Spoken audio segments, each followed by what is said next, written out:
Actually be better. Yep. Cool. You're a little quiet, but I can hear it. Do you want me to yell? No, I'm saying we are a little quiet, but I can hear it. Then let me bump us up. There you go. I am actively begging that you do not yell. Last week, after a encounter with the Hollower within the Savalier Wood, the party had walked away from her house as it was lit ablaze, a bag of holding full of dolls and also a corpse, and also a severed head. As you walk towards your walked away and deeper into the forest. You took the time to take a long rest, healing up after the all your wounds from the combat, as well as taking your time to reassess what had just happened after the loss of the Sparkling. Upon waking up that next morning, you all exited the tent and began to make your way further and deeper into the Savalier Wood. Following Aiden's lead, very quickly you found what is quickly becoming the most simplistic scene that I have ever been able to set and immediately strike a level of distrust in players. A singular cottage in the middle of the woods.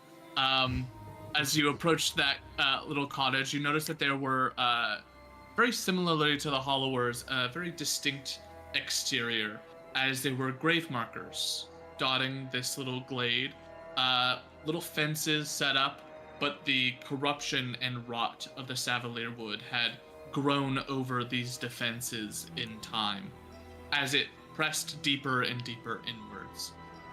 You found a much kinder individual in this house, one Caduceus Clay, a eccentric and flamboyant, to be sure, Furbolg man, who welcomed you into his home, offered you some dead people tea, and discussed some of the things that you had gone through, including, but not limited to, discussing the Hollower, the fact that he is in no way aligned with her, and also the fact that he has had other people pass through recently. Also taking the time to discuss one Mr. Lucas Bailey. You discovered that the other people that had passed through were in fact still here, as the members of the Darrington Brigade are actually in his little cottage in a back room, having run into a creature within the Savalier Wood that they referred to as a Gorgon. The wizard, laying on the bed with one still slowly unpetrifying leg, is unable to move or go anywhere, so they've been kept up in Caduceus's abode for a minute. They informed you that the nature of the deal that had turned Azure, one of their number, into a doll, in that he was bitten by a pale white lycanthrope, and as a part of this transformation, he had almost died, and after bringing them to the Hollower, they asked if she could stop his transformation into a lycanthrope, something that she was more than willing to do, as dolls can't change into werewolves. The additional information that they gave with that was that this person, this lycanthrope, was something that they were charged with killing, and that they were going to be paid a quite substantial sum upon completion of the job. After this conversation, you made your way back into the main room, where you provided Caduceus with the book that Cassandra had found. This book detailing a list of all of the different deals and how to break those deals, should she deem necessary. Caduceus got to work, releasing one by one more and more people from their eternal hold. The dolls were then left at Caduceus's place so that he could change them back tomorrow, change more of them back tomorrow when he got the spell slots back. But was continuing to do that work and continuing to very quickly run out of clothing to provide them. The lot of you having helped in this way, you were given a bit of direction by Caduceus, being told that there was a river that you could follow northward that would lead you to the heart of the Savalier. As you began to trek your way through the woods, however, you were branched off from the river just a little bit and saw something floating in the distance. A glowing pixie light. Upon getting closer, that light turned out to not be so friendly, as a giant plant-like creature lashed out and is currently grappling Varnex. And I believe that we can go ahead and roll for initiative.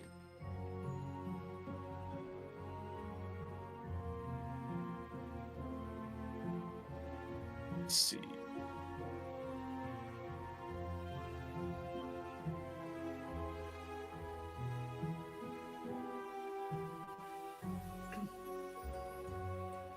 Damn it, remind me where initiative is again. It's under your character portrait on the one side. Like right under your character portrait. Oh, there it is. Again, You know what? Varnex, really great That's- job today. It's a fast tree. that is That's a- incredible. Very fast tree. Is it? It has a -1 to its dex, and somehow, after rolling a 19 on the die, is still behind 4 of you, which is incredible. That's what I Let's like to see. hear. Why is Kenji so slow? It's a good question. 1, 2, 3, go through- 4, 5, 6. I'm gonna go Looks through a like we have midlife crisis. everybody here. Yep. So we're gonna start off with Yotev. Very first thing back. It's your turn in combat. Yeah. I'm like, I Yotef- have no idea what's really happening, but like, Yotef I'm gonna would've- try my best. You would have just noticed this tree basically having a fairy on the end of it, acting like an anglerfish, luring us to it, and as Varnex got close enough, it reached out and pulled him in. Okay. It just reached out. It didn't like move toward him or anything. The root it, grabbed yeah, him. it has like these tendrils that it shot out and grabbed onto. One of them was like slowly snaking its way through the grass and then wrapped around and grabbed Varnex. Yeah. Sure. I have 1 point on the recap. Okay. That I want to add. Varnex may or may not have been a complete dick to the Darrington Brigade and saying how trash they were pretty much. Mm-hmm. That's just Oh. small. I will also add to the recap, if we are in the midst of doing that, that I have some unresolved questions because people did not feel comfortable answering as Yotev. But I need you to mend a skull for me. It may have broken. in We'll the- get to that. All right, in- Get that fine. later. There's some creepy stuff we need to accomplish. Great things. I happening. was not comfortable agreeing to things on your behalf. However, Fine. it is your turn. Yes. So on my turn, seeing that Varnex got snatched up. Let's see, how far away are we? I believe I can get this far. Fireball. I might just, like quickly. I'm gonna play it safe. I think in the beginning. I'm gonna bonus action at will my hunter's mark Ooh. Okay. onto it. And then I will.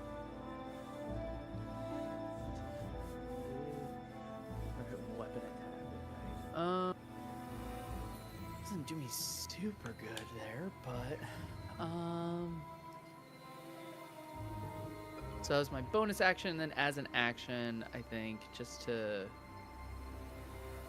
keep things going, I'm gonna hit it with a firebolt.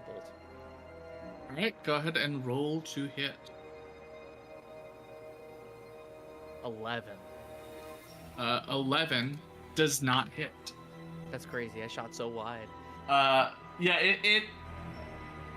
the tree itself is hard to hit, hard to miss. It's more that you hit it, but within these sort of roiling branches, it hits a part that does not seem to really be of great importance, and so it sort of burns a vine as it's still slowly rolling forward. That's Okay. your action bonus action. Would you like to stay put? I think I will move here. All right, Cassandra, it's your turn. Brittany wasn't here. Did we long rest while at You some should point? have everything. Okay, I'm gonna long rest it.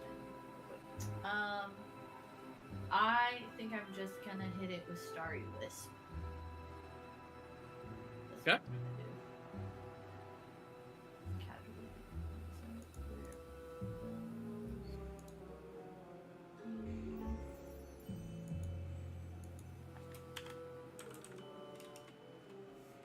That's fine.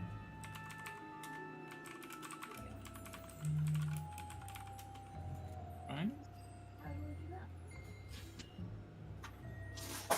Aw, son of a biscuit. Let's drop on my dice. I think it's a 9. Like 16, no, 16 plus 9. Does it 16 plus 9 at 25. Whatever math is, I don't know. Yes, that hits. I don't know anything. Drop on my dice, I got stressed.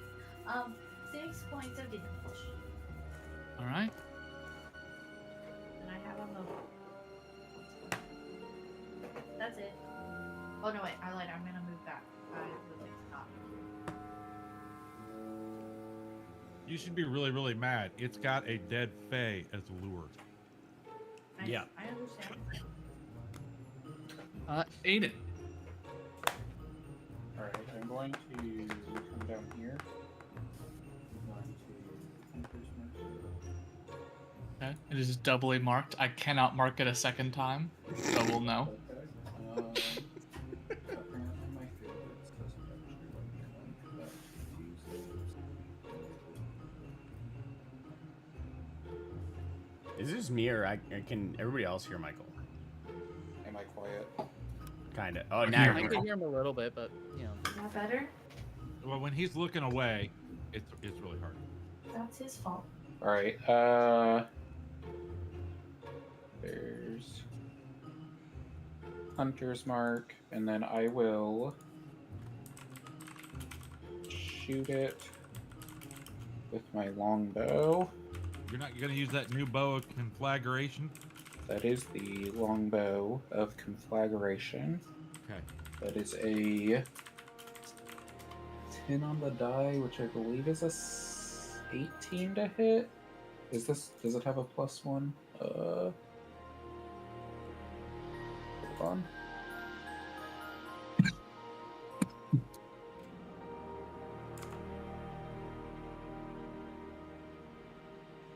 Yeah, +8, so an 18 to hit. 18 hits. Okay, and then I will use my Gathered Swarm for additional damage. So that's going to be 8 points of piercing, 4 points of force, 6 of fire. I don't know if that's relevant, and then 1 additional from Gathered Swarm, which is also piercing. So that's 19 total, 19. Good job, babe. and it's slowed. So my longbow. I don't think that's going to be relevant for it, but it has 10 feet reduced movement speed. I will take a second attack action. Hold on. Remind me that it was 19? 19 damage, yes. Got it. Second attack is a natural one. That will miss. And That is action, bonus action, and movement, so I am done.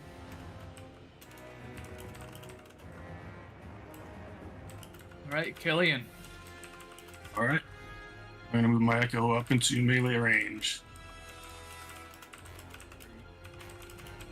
I'm gonna move my body here. I would like to rage. Did I use it?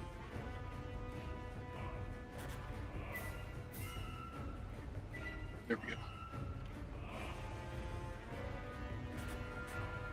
And I'm going to attack from my Echo's position onto the Reckless.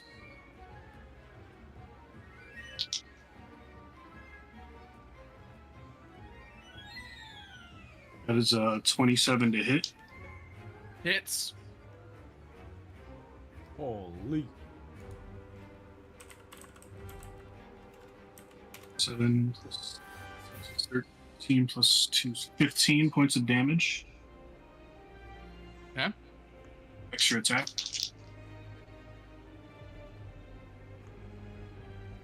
$18 to hit. 18 hits. 15, 17 points of damage. 17. Unleash Incarnation. 19 to hit. 19 hits. Another 17 points of damage. 17 points of damage. And that's it. Alright, if this thing will let me do it. Sick. Alright, 17 again?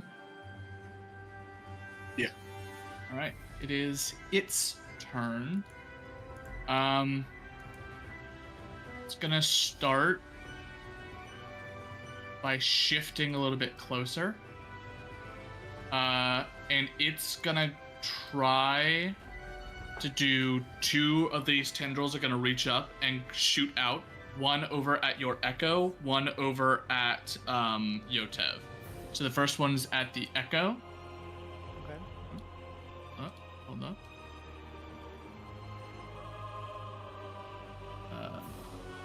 The 21 to hit. Hits.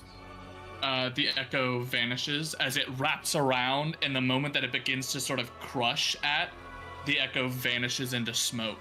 The second one shooting out towards Yotev. Ooh, that hits. 60. That hits. That is 10 points of bludgeoning and 3 acid. And as it now has 1 tendril around Varnex, 1 tendril around Yotev. It's going to use its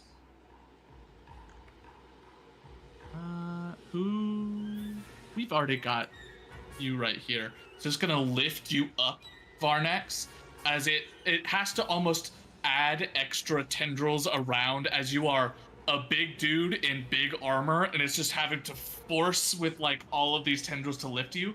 But you see this strange sort of beaked maw underneath with these long, thin, almost jellyfish-like tendrils coming from the inside of the mouth as it tries to bite down on you. That will be advantage. 29 to hit. For 16 points of acid damage, halved to 8.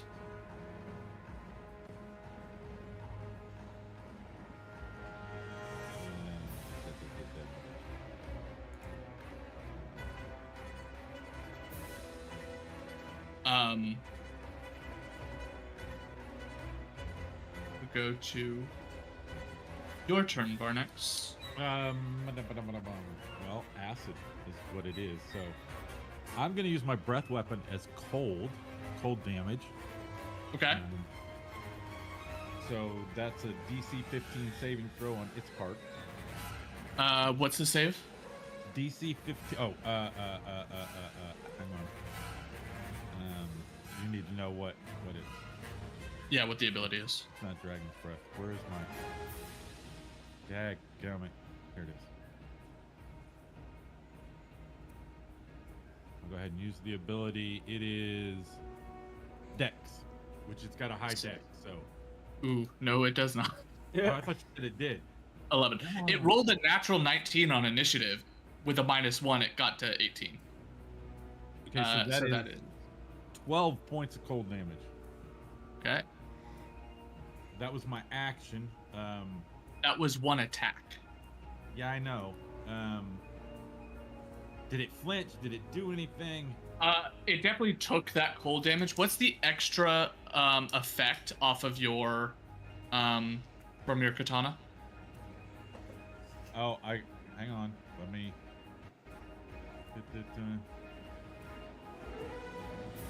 On the katana, when your breath weapon deals acid damage, each creature that fails their saving throw against. Okay, hang on. Cold. There it is. When your breath Speed weapon reduced to deals damage- 0. Okay, so it can't move.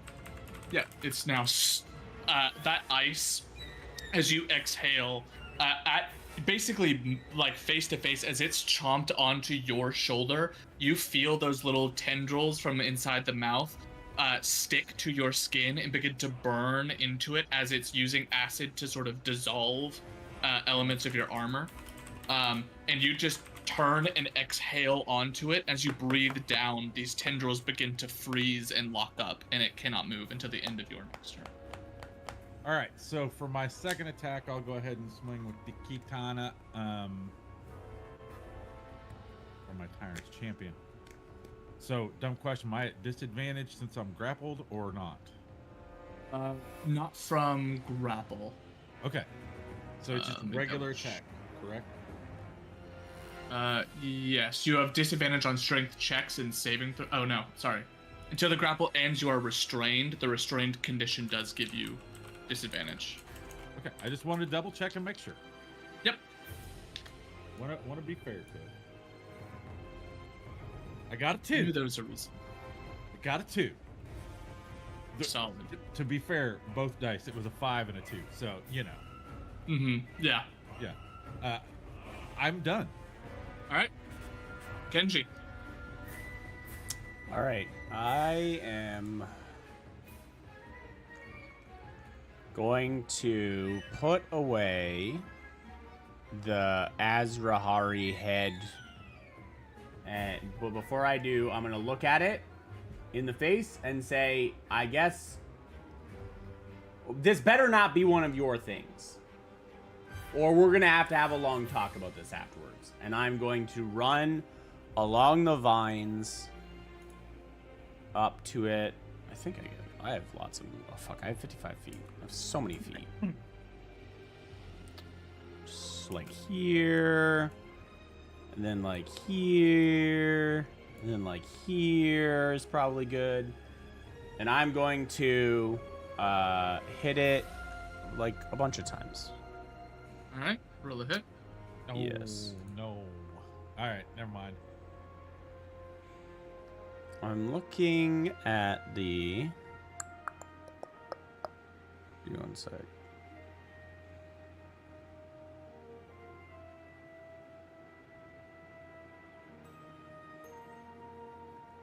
There we go.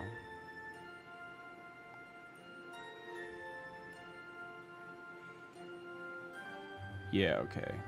All right, cool. So.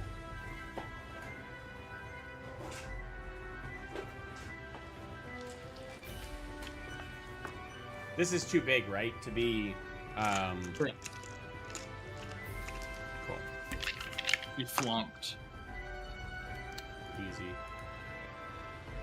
To hit +9, so that's gonna be 17 and a 22. Both hit. Okay, cool. D8 plus 6. 6. Right. And a 2, 8. And then 12 for 20 damage as my 2 strikes. And then bonus action, I'll hit it again. Okay. For a dirty 20 to hit. Hits. Okay. And that's only 7 damage. But on that Okay. last one, I'm going to stunning strike. Okay. So then they need to pass a... I don't know what it is. Should be con, right? Con of 18, I guess? No, that's 7. No, con of 16.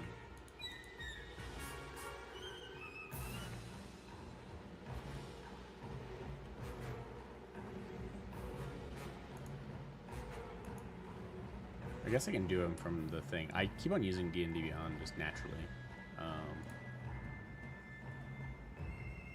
Fuck is it?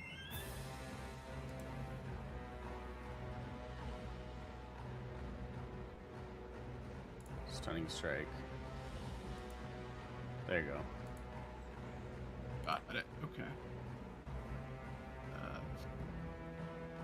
The first 2 hits, and it needs to make a con. Just fails. All right, so it is stunned and does not do anything until the end of my. Oh wait, until the start of my next turn. Yes. Okay, cool. Yeah, I've used everything, so I'm good. All right, Yotev. You are grappled and restrained, so your attacks have disadvantage, things have advantage to hit you, and your speed is 0. Okay, cool. Just Question. sort of locked up. Yes. If I was to end up right here in this spot, would I be in flanking with, in tandem with Varnish? So flanking is for large and smaller creatures. Okay, gotcha. He's a It's huge how I boy. normally roll it. Yeah. I think once it gets to a certain level of size, it doesn't make You sense. can't flank it. to Yeah. flank. Like a kraken, it does not make sense. Sure, makes sense. All right, cool. I'm gonna bonus action Misty Step, Yeah, solid. That instantly breaks both of those. and So you're get out of right its here. grasp. Uh-huh. Yep. For sure. And out of another question, I mean, I probably should have asked this first, because I was where I was positioned. I wasn't right next to it, but it was holding me. Would I have been able to hit it still if I was directly? You with could have melee? hit at it.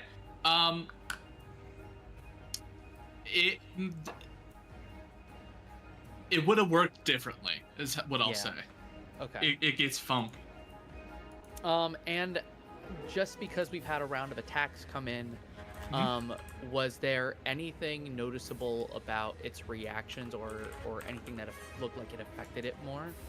The cold looked effective. The fire looked effective. Nothing seemed to damage it more, but it also didn't seem unaffected by anything thus far. Okay. Okay, cool. And then I'm gonna do what Yotev does best. I'll punch the shit out of it. I think what Yotev does best is engineering, but that, Well, yeah. that works too. Sorry, what he does best in combat? Mm-hmm. Yes, of course. Yes. You have advantage for stunned. True. Ooh. Excellent. True. Does a For you, 12 hit? 12 will not hit. It's the same sort of thing as the firebolt. You're landing on it, but you take off a chunk of bark and you don't get to the actual fleshy bits. Of course. Fleshy bits. I'm gonna use my extra attack to do one more time, and it's still an advantage, right? Because it's Correct. stunned. Awesome. That'll 24 hit. All right, That'll hit. excellent. Excellent. Let's see. For 13, and then plus the Hunter's Mark damage, which is, God, how much is that again? Been too long.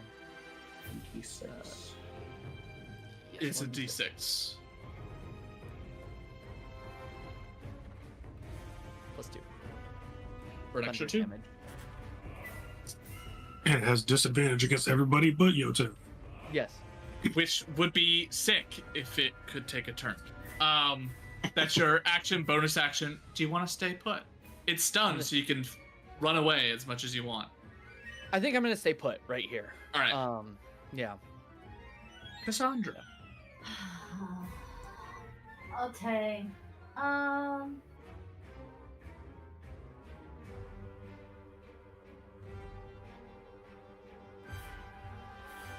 think I'm just gonna cast Fairy Fire on it so that everybody gets advantage and has a better chance of just murdering it. I think I do that. Okay. So dex save on it. No, do you want me to post it? I just need your DC. It automatically fails because it's stunned. Oh, shit. Yeah, you're right. I keep, yeah. Damn it, Alright, Michael so it beat me is- to it. Let's fucking go, baby. I keep forgetting that was something I was trying to get you and me to do on Wednesday. That's unfortunate. Who stunned it? Fraggin? Yes. So it is. And I've got it frozen, so it can't move. Yes. And now everybody has advantage on it because of Fairy Fire. It's a real fucking difficult predicament this fucking tree is in. I could throw It's- grease on it and make it prone. Dude, if this tree goes prone, I'm highly concerned for the fucking forest and the state that it is in. Well, then that would also throw me prone. I mean, Would it? you have to take one for the team. Yeah, because Aren't you already prone? Huh? No, Yeah. he's restrained. Oh, he's I just do exhaustion, which is different, but it's fine.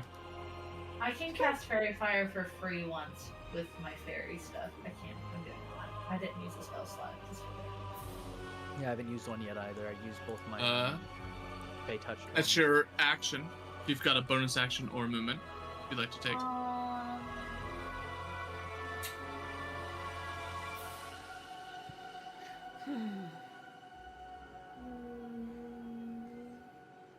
What does the Night Sorcerer do?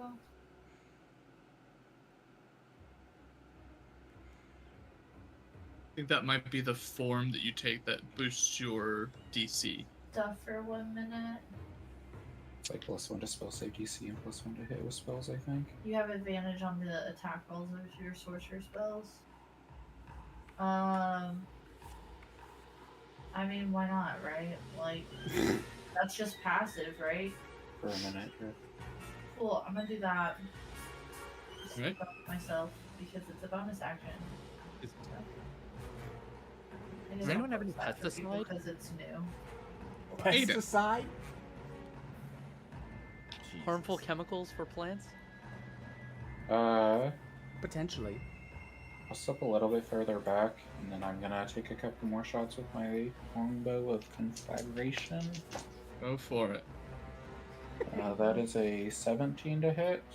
Hits. We'll do 7 points of damage. Did you roll with advantage? I did. Okay. Is that 7 not including... Is that 7 total? Yep, that's 3 for the longbow, 1 for fire, and 3 for hunter's mark. What about your... I did not use the gathered swarm on that hit. Yeah, what's your dex mod, though? Oh, 5 more. I don't think I added that last time either. Oh, well. Casually adds in, Caleb. Easy. Because last time I rolled 12, for right? wall fire. Yes. Got it. Second attack is. I was about to say 7 seems too low. That doesn't seem possible.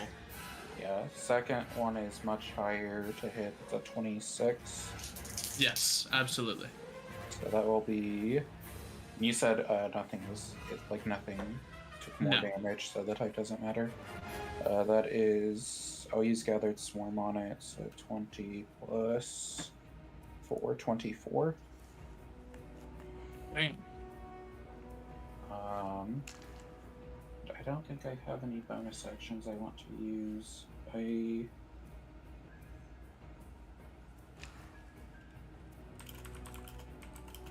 Yeah, I'm good. Alright, Killian. Manifest my echo. We're gonna wail on it more. Solid. That is a 28 to hit. Yeah, for sure. 19 damage. For 19. Yep. Got it. Extra attack.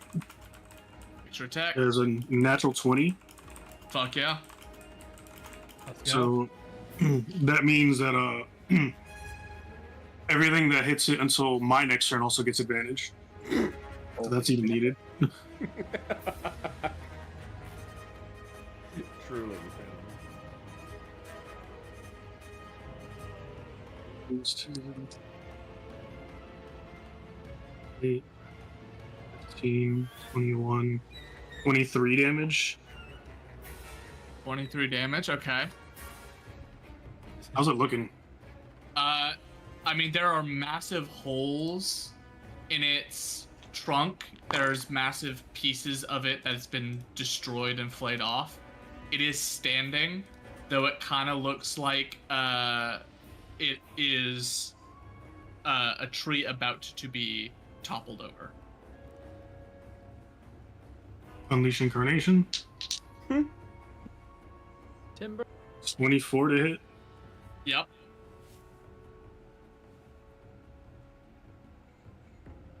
Thirteen, 15 damage. 1-5. All right. How do you want to do this? Let's go, baby. I just want to whack away at the trunk, trying to just break it from its roots.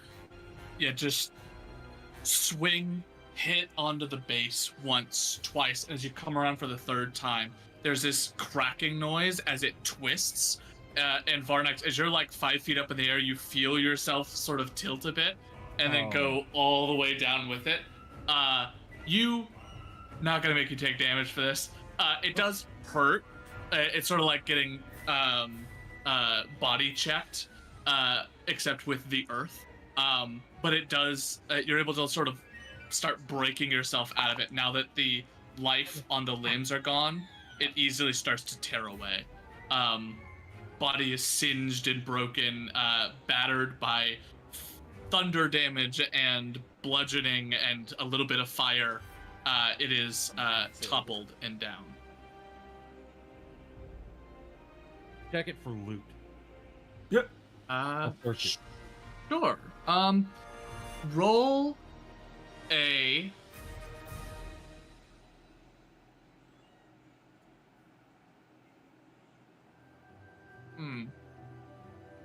Luck check. roll a survival check for me, actually. Be right back. Hold on. Survival. Survive.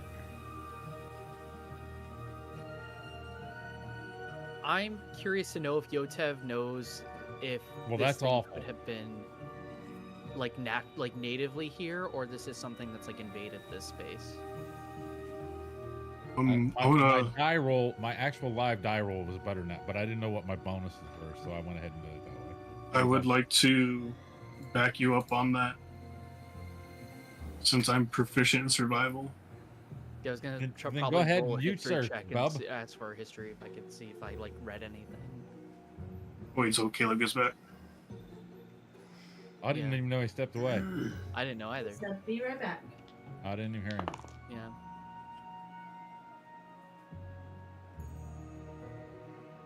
The poops are calling. No, I think somebody knocked on his door. Oh. He wouldn't walk away. In the It was middle the of the poops? session. If he had a poop, he would. What When a the poop I wild. call, think, the I poop think he call. would give us a more of a heads up than just BRB. When This the is poops, solid. I'm when really the poops are calls. I'm the really poops are loving the calls. conversation. This is incredible. I'm so glad I get to store this. Quality content. Hello, YouTube. Truly privileged. YouTube chat, when you poop, do you say BRB or do you say something about taking a longer time? I just said, got a poop. And Or disconnect. do you call. have a toilet built into your computer chair so you How never about we not? What? That's very idiocracy of Disgusting. you. Cartman had Alright. the depends on the We bucket? for stop. the WoW episode. We should just stop. Hey, So I'd like to back him up with a survival check. Sure, go for it. Survival. 7. Jesus Seven? Christ. Wait. I'll tell you this, Caleb. I didn't know what my bonuses were, and I did a live roll, and I'm like, well, I'll just do it in the game, because I couldn't figure out what the bonuses were. So, yeah, it was awful. This Knowledge is from a awful past compared to life. what I rolled, but Okay. What does It's that all put you good. at? somebody else look at this thing and see if they're doing at it. I'm going to use my fragment of former self to re-roll that. I Okay, sure. only rolled a 2. You Fuck. re-rolled it as a 2? Yep. So hold on. So at a 7-5, that's a 12 now. Okay. Looking through it, there's a couple of things off the bat. Firstly, the fae attached to it, this little fairy, isn't a real fae. It is something that has been developed, almost like evolved over time from just a glowing light to a light that takes a particular shape so that it will be able to attract. Yotev, you wanted to do a history for reading, right? Yeah, just seeing if he has ever studied if something like this is native to these parts of the Yeah, do either that or in nature, your choice. I think my history is better. They're about the same. I will do a nature, and I would like to expend a Ring of Puzzler's Wit charge. Okay. Let's see what that just lets me roll that advantage, right? Yeah. Right. Excellent. Cool. 18. 18. And then just for some extra info, I'm going to add a little flash of genius to it. Sure. That turns it into 23. I believe so. Let me just double check. It's been a while. I believe it's your intelligence, which should be a +5. I think so. Hold on one moment. Features and traits. Where are you? Should be somewhere. There you are. Yeah. It's my intelligence mod. With a 23, you're thinking about things that you've heard, things you've read, and you know that this is not something that is naturally occurring, though there are people that have done a lot of research and study into the Savalier Wood ever since the fall of Malaismir. Okay. This corruption that has occurred, they are primarily this study is done in Uthadurn and in Bysaeus Till, as those are two of the cities that were one was established sort of after Malaismir fell. The other one was sort of co-opted, but the two, as you recall, have done a lot of extensive research into the nature of the corruption. There is a lot of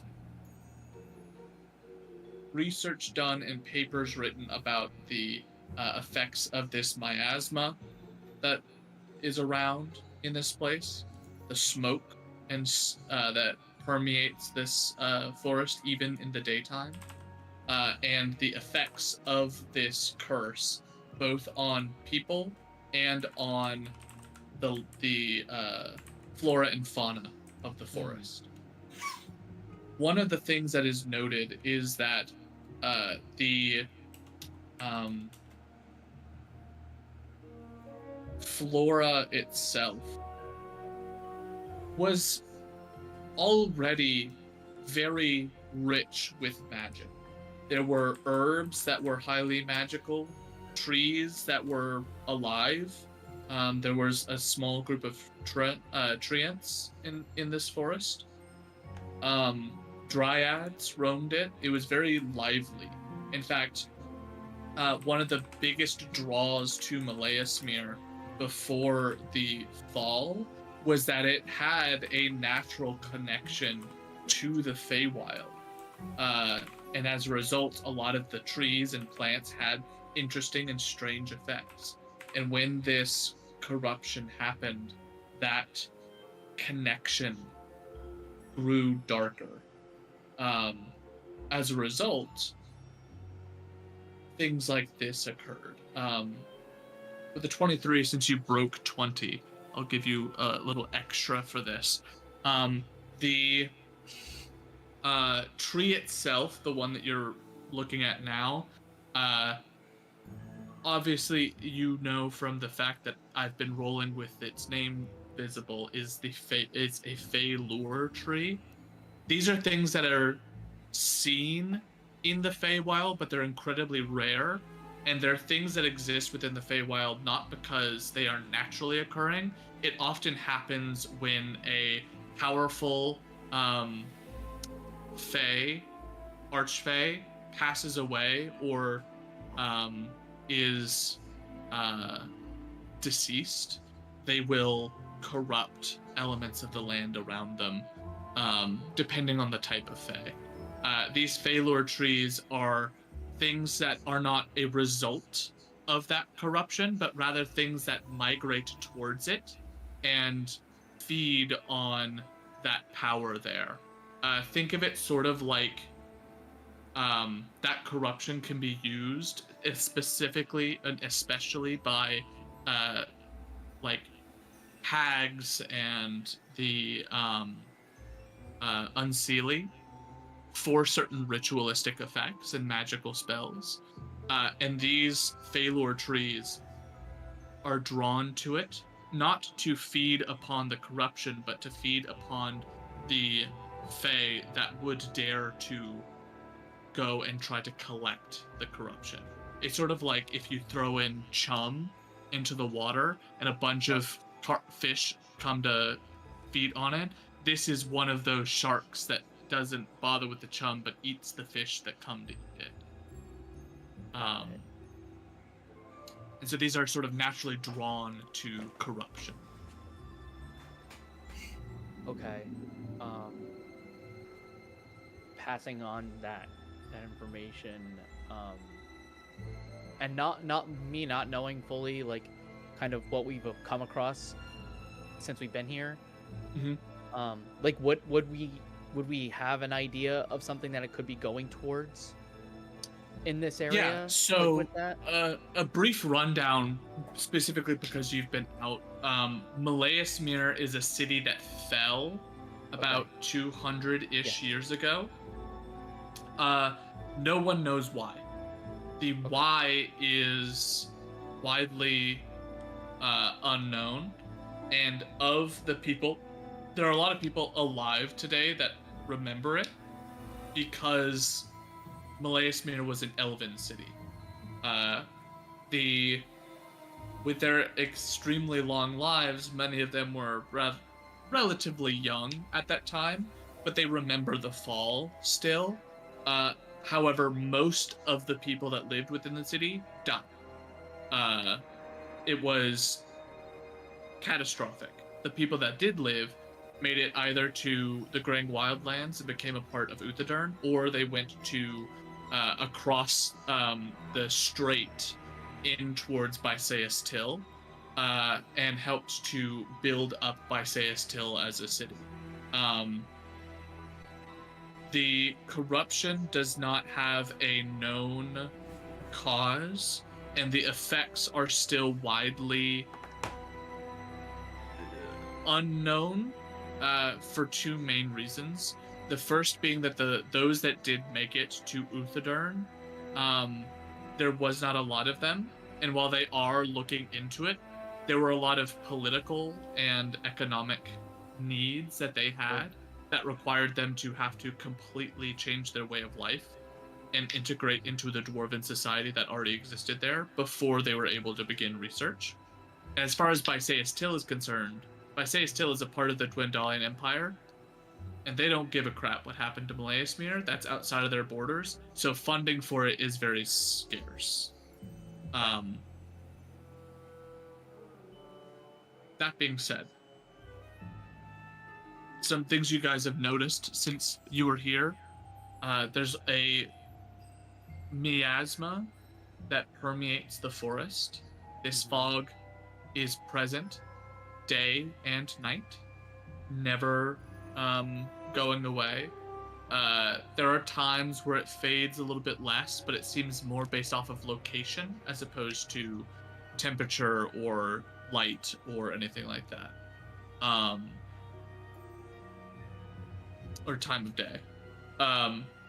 And the things that you had seen in here, for like an example of the corruption you've seen, this, as I said, is something that is drawn to it as a predator of sorts.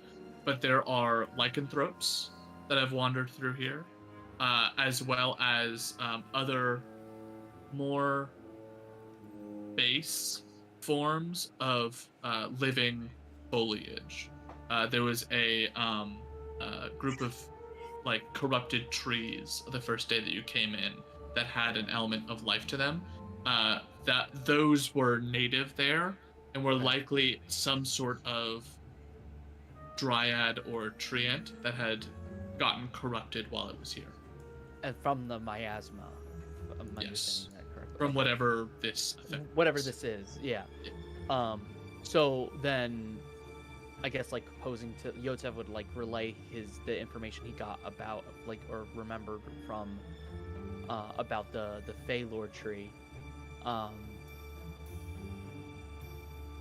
and because they themselves are drawn to this place. There's a reason to believe that there might be more of these somewhere around here as we wander or explore. So keep an eye out. They also are looking to probably capture something that wants to use what is ever in this space for their own gain.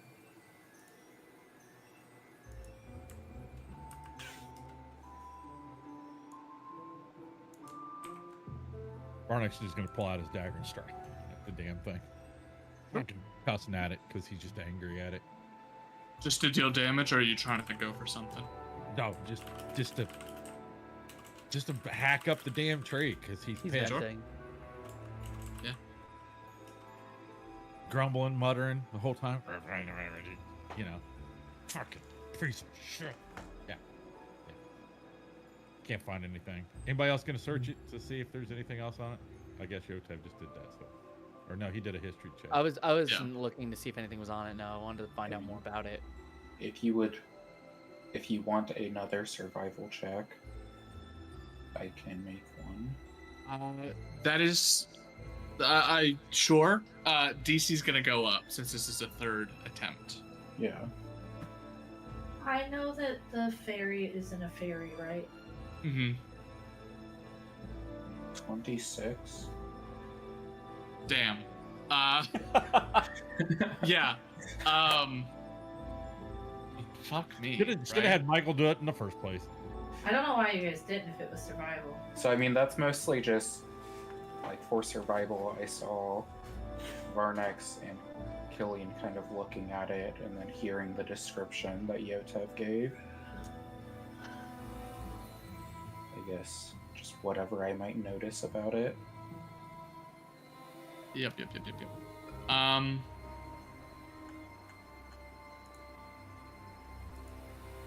So let me go. Aiden's a think first, Here. action later kind of guy.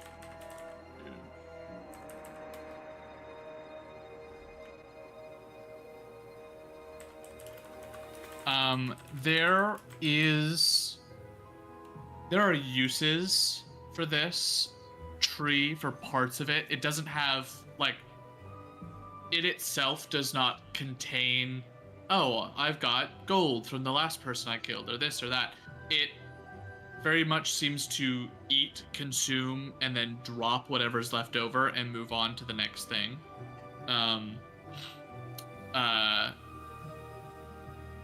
It itself doesn't have a lot of like material items in it. Maybe some pieces of scrap or glass or like or stuff that's embedded into the bark from other people trying to fight against it. There are, say, 3 things that you kind of piece together. The first is that the bark, or the sap of it, is highly acidic. It uses the little tendrils on the inside of its mouth to secrete that acid onto a person and then effectively cause them to melt and then consume that melted flesh. The second thing would, so you can collect acid from it if you'd like to. It'll take some time and some sort of like drawing out sap like you would for maple syrup. The second aspect is that the bark itself is something that can be imbued. There's a material referred to as iron bark. Iron bark is something that can be often affixed to material in order to create like better suits of armor or things that are closer to like a metallic level of defense, but using wood, making it lighter and also more akin for folks who don't use like metal materials. It's a lot of like the more druidic focused stuff. They use that as a means of creating armor and getting around the metal necessity. The third thing would be that as far as the tendrils go, there is a strength to them and an elasticity to them that is very unnatural. They themselves aren't going to be able to be crafted into something magical, nor are they going to be able to be like enchanted in a way, but there are uses for these sorts of long strands of highly durable and stretchy material. That More could be 50 feet of utilized. hempen rope. Got it. Essentially, it's a little bit less like rope and a little bit more like a bungee cord, but yeah. Hell yeah. These tendrils sort of function as using like hydro, like the pressure causing it to curl and twist by increasing or decreasing the amount of this acid in them allows them to become more flexible, and they have that sort of stretchy aspect to them to allow for more or less acid to flow through it at once, basically allowing it to sort of open up or retract as necessary. I will relay those properties to everyone else. I would probably not personally be trying to harvest anything for it. I think can with that sell the information, Yotev might try to get some of the bark. Okay. Yeah. Maybe you can try selling some armor pieces to any druids or people who don't like get their adventures along the way. This would also be a nature check, or not a nature, a survival check to remove. But Sure. given that you have good information on the creature and good information on the purposes of the bark, Lower it's already survival. kind of a low DC, but go ahead and roll with advantage. Sure. Let's see. You said survival. Does he have woodcarver's tools right now? Do you have woodcarvers? It would be helpful. I have. My fault. Hold on.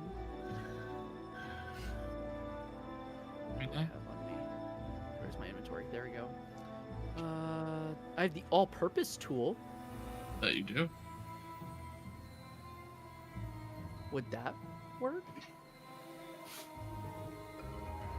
I think But regardless, You can I turn think, it 'cause I into think I have one. these tools on me. Way to bring the room down, Michael. Good job. No, I'm fit for this still, regardless. I think because know. I have the right tool for the job, and I do believe I Yeah. have a set of thieves' tools. You can magically create one set of artisans tools, which does, I think, include wood. Yeah, woodcarver's Yeah, tools is wood- on that list, so you can Sure. create those and then use it. There we go. So if you'd rather make a woodcarver's tools check, Yes. you can, and that is especially useful since you have tool expertise. So it's now doubled with this. Yeah. Let's I go, would baby. love to. I don't have that check necessarily set up in here. Sure. That's your proficiency at this level is a 3. Times 2 is 6 for expertise. Plus, I'll keep it to your wisdom. Okay. How generous. So I'm just gonna roll a flat wisdom. We add those numbers to it. Yeah, plus 6. +6. And you said it was at advantage? Correct. 17. Yeah. So with a 23, you get to working. You're able to magically create. What does any of this look like? Sure. I think Yotev would like take off his pack, and with his Omni tool that he now has in tow, he kind of like starts putting like odds and ends, gizmos and gadgets. Basically, like he finds like stuff on the ground and pieces it together.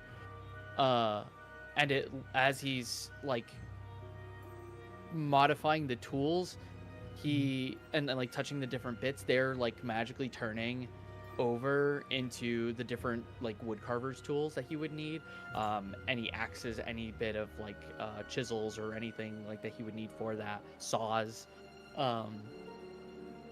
and as he does that, he grabs the tools and starts sawing away, and they all have like a bit of a glow kind of around them. There's like a green, it's like a teal like wrapping kind of like around the edgings of the tools. This is just to show that they're magically made. Yeah, for sure. And he just starts kind of going away at it, and looks over to whomever has the bag of holding. I think it's pretty much always Kenji, or is it I have It's one two too. now. okay? It's on Whoever's red. whoever's closest, he'll be like, I need your help. At this point, I guess it's Kenji. He's gonna start shoveling them Yeah. into the bag of Yotev, holding. Yotev, don't put it in that bag. Don't put it in that bag. Use Why? the other bag. There's a dead body in that bag with a head. Oh, friend. you're right. You're right. Thank you. I forgot. Hello. Cassandra, may I put some of this wood and this bark into your bag of holding, please? That's fine. Cool. So as you magically conjure yourself a draw knife, you're able to slowly sort of There we pull go. large chunks of bark off. It takes time, but you're able to get sheets of it. I just put down somewhere that you've got ironwood bark, and we can fudge around with that later. At a The later bag date. of holding that we've got in the journal is still the group bag of holding, so you can use that. Okay, cool. A metric fuck ton of bark. Yep. However much ironwood bark Caleb says I can have. Snooky says. I can Peepo have. G. There. That's the party one. Just for the record. Like Yep. it doesn't really matter which bag of holding it is. I think I put it in there. There it is. physically in.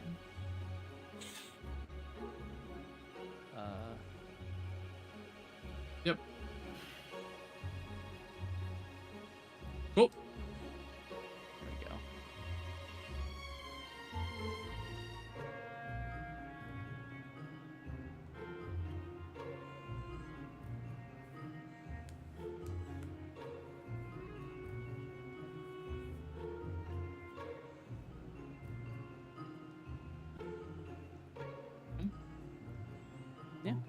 With that, the tree has been de-skinned, and then also brutalized. Nope. What's next? Back on the road? Grandmother's house we go. Onward to Oh. wherever we were heading. We're heading to Malaismere. Yes. We're So you're looking able for to something specific continue. there, correct? I'm sorry. We're looking for something specific there, correct? Why, yes, you are. Yeah. You're looking to go into the castle, Yes. a long since abandoned castle, Okay. in order to collect some particular goods that were supposed to be returned. As far as the what, it seems a little bit less particular, a little bit more, get us what you can get us from the vault of the castle. And if you just so happen to find the folks that went in before you, great. If you don't, well, they were expendable anyway. Cool. Noted. So, Going treasure hunting. you guys crest the other side of the hill back down and eventually meet your way back towards the river.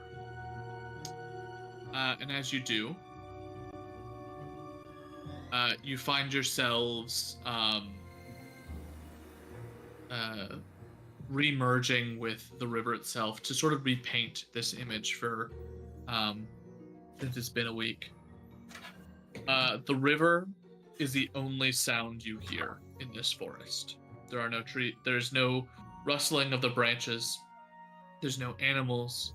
There's no insects, nothing buzzing around. It is dead silent save for the water rushing through the forest. The water does go from a northward to a southward direction, so you are going against the flow of the river, but you are also walking along the side of it.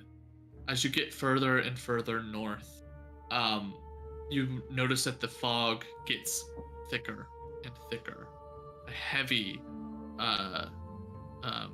mist that causes you to sometimes accidentally step into sections of like incredibly wet earth. Your foot sinking into the mud as you got drifted a little bit too close to the water. But you continue to push forward.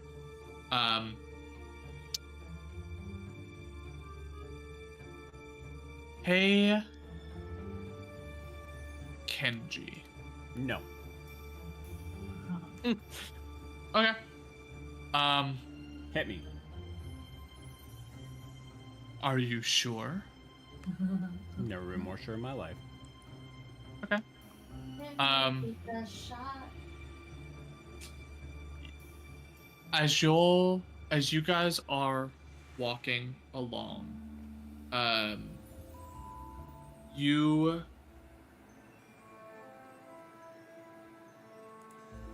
feel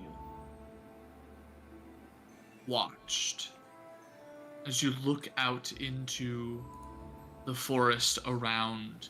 Your passive perception allows you to catch that there are creatures that seem to some sort of shape or form that exists beyond or into the fog itself. As you travel, there is a chill that goes down your incredibly wooden spine as these shapes almost seem to fade and turn back into the fog and mist.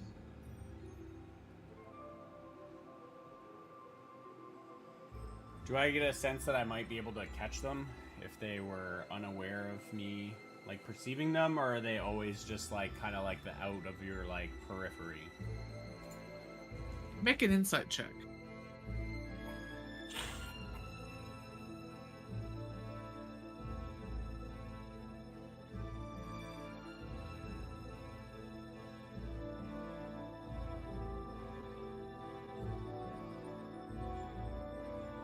Sorry, what did you want?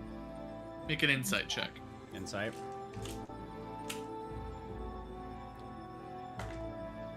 (17 + 8 for 25).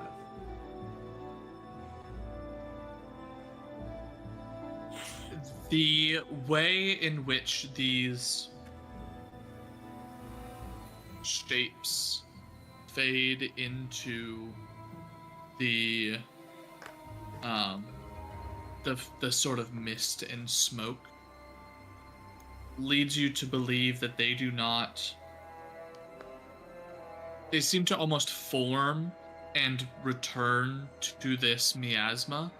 It's almost as though they are one and a part of it. And this ever-present feeling of being watched that you feel seems attached to the miasma itself, as if your existence within it allows them to see you. Sneaking up on something like that feels impossible. Or at the very least, highly, highly, highly, highly unlikely. Yeah, like I wouldn't want to try and push it to be something that would be unreasonable. Does it feel like they would be able, since we now exist in this miasma of the fog, that they can now have access to us, or is it that they can only see us? At the very least, you know that so long as you are touching this fog, they can see you.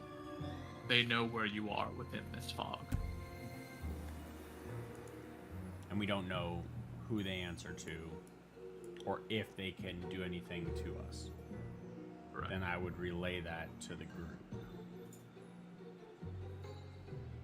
That if they've noticed shapes in the fog, which probably are things, but they can see us as long as we're in here. You do a detect thoughts, see if like maybe they're the lycanthropes. And read my text in HC chat, Dragon. It's only going to affect you for a second. Oh, you got an error? Yeah. Yeah, alright, that's fun. We'll be disjointed for a second. Yeah, I think I have detect thoughts. Can I reach out and see if there's anything that exists, like, with, like, thoughts? Yeah, you close your mind, or close your eyes and open your mind. And as you do, there are wisps of thought around you, and you hear sort of like the exterior of, or almost periphery of their thoughts. They seem to be keeping their distance, but every so often, as you ride on Varnex's back, as Varnex gets within 30 feet of one, it pings, and you get just sort of this slight bit before it fades. The one thing you do notice is the moment that you open up your mind to the area around you, you feel the presence of dozens quickly dwindle down to only the handful that you see as they pass through your periphery. You were momentarily surrounded, and then the moment that you opened up your mind to them, they seemed to feel a presence near them and retract. Do To we pass. to also tailor your answer? Would it also make sense that the that this might present a problem, that it dwindles down to the view, that there would be many if we tried to sleep in this, and that might pose a problem? Like, it would feel unsafe to do so. It feels as though it would be unwise to, like, be here for too long. Yes, their presence is harsh. As you're walking through, you hear the sort of catches of what it's the surface thoughts. So you catch like fear, anxiety, anger, depression. You feel the emotions of like deep sorrow, incredible loss, a deep regret, all of these negative emotions as you pass through, and it's just these sort of thin snippets, because the moment that your spell allows your mind to graze theirs, they float away and dissipate. They feel disjointed, as though they do not all share the same mind. But one thing that they do share is that they are all deeply unhappy. And as you pass through, you feel like the graze of those thoughts as you go. Okay, I'll make the recommendation that we do not stay here to like sleep or like make camp here. That we should get through as quickly as possible. These seem like kind of like vengeful spirits, or like it's like I can't remember where I read this. I don't know if it's D&D or not, but it's like ghosts are like, or like these spirits are like things that have stayed too long and they just get wrathful and vengeful. That's the feeling or like the vibe that I'm getting from these things. That they're extremely hostile.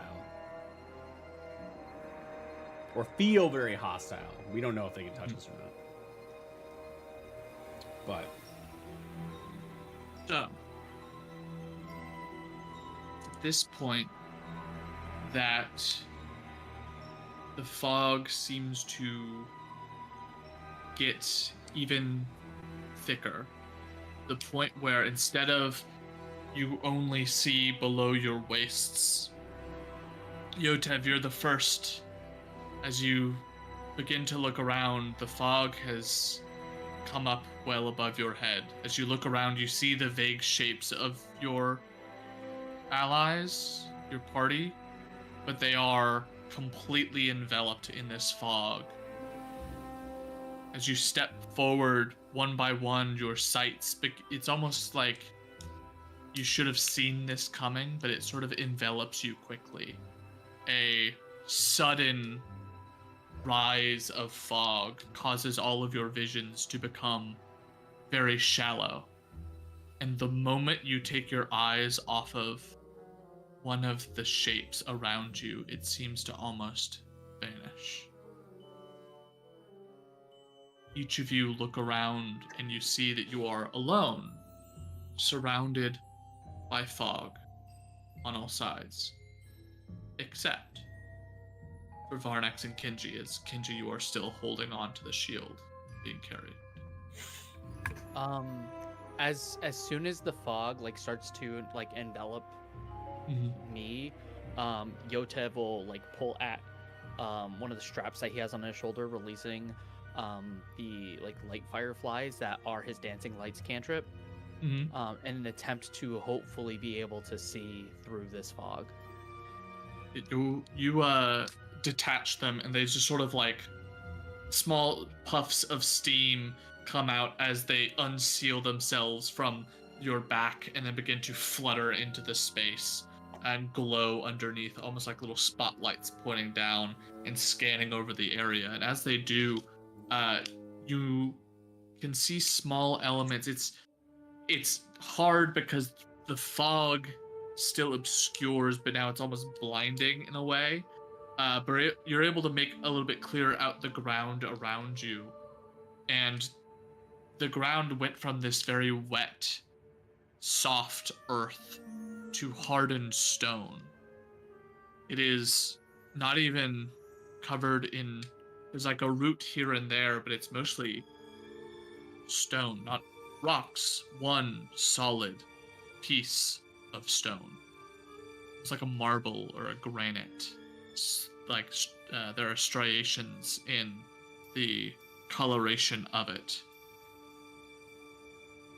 You don't remember the ground becoming hard, but it is now. You look behind you and send the lights out behind you. They seem to go a ways. and all behind you is that same grin. Before they come back to you. Huh.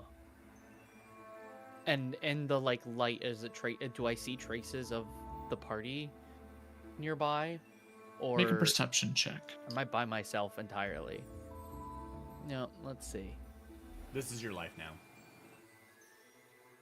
10. I'm adding a flash of genius. Make that 15. Of course. I want to know. I wanna know. I wanna know.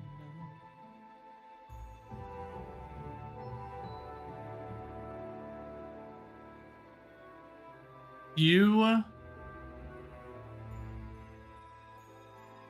look around, and with a 15, there is no one for a long moment, and all of a sudden there is, you sort of look around as you catch something out of the corner of your eye, and there is a form there, a little ways off, but you can see someone is there.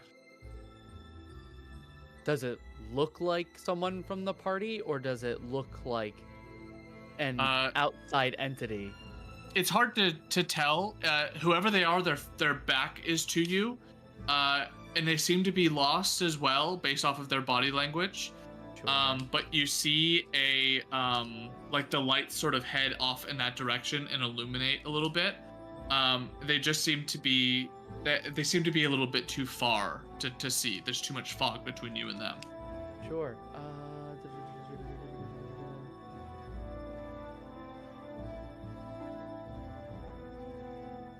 I need to look at the specifics of this spell really quick.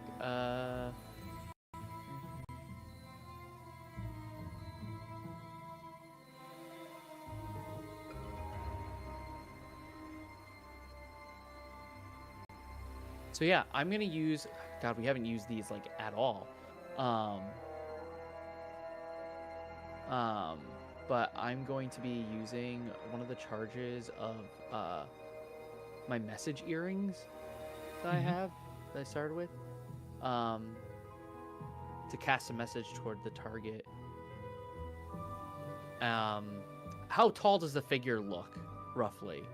Does it look like big half orcs or dragonborn size, or does it look like potentially human size or elf size Aiden Cassandra size?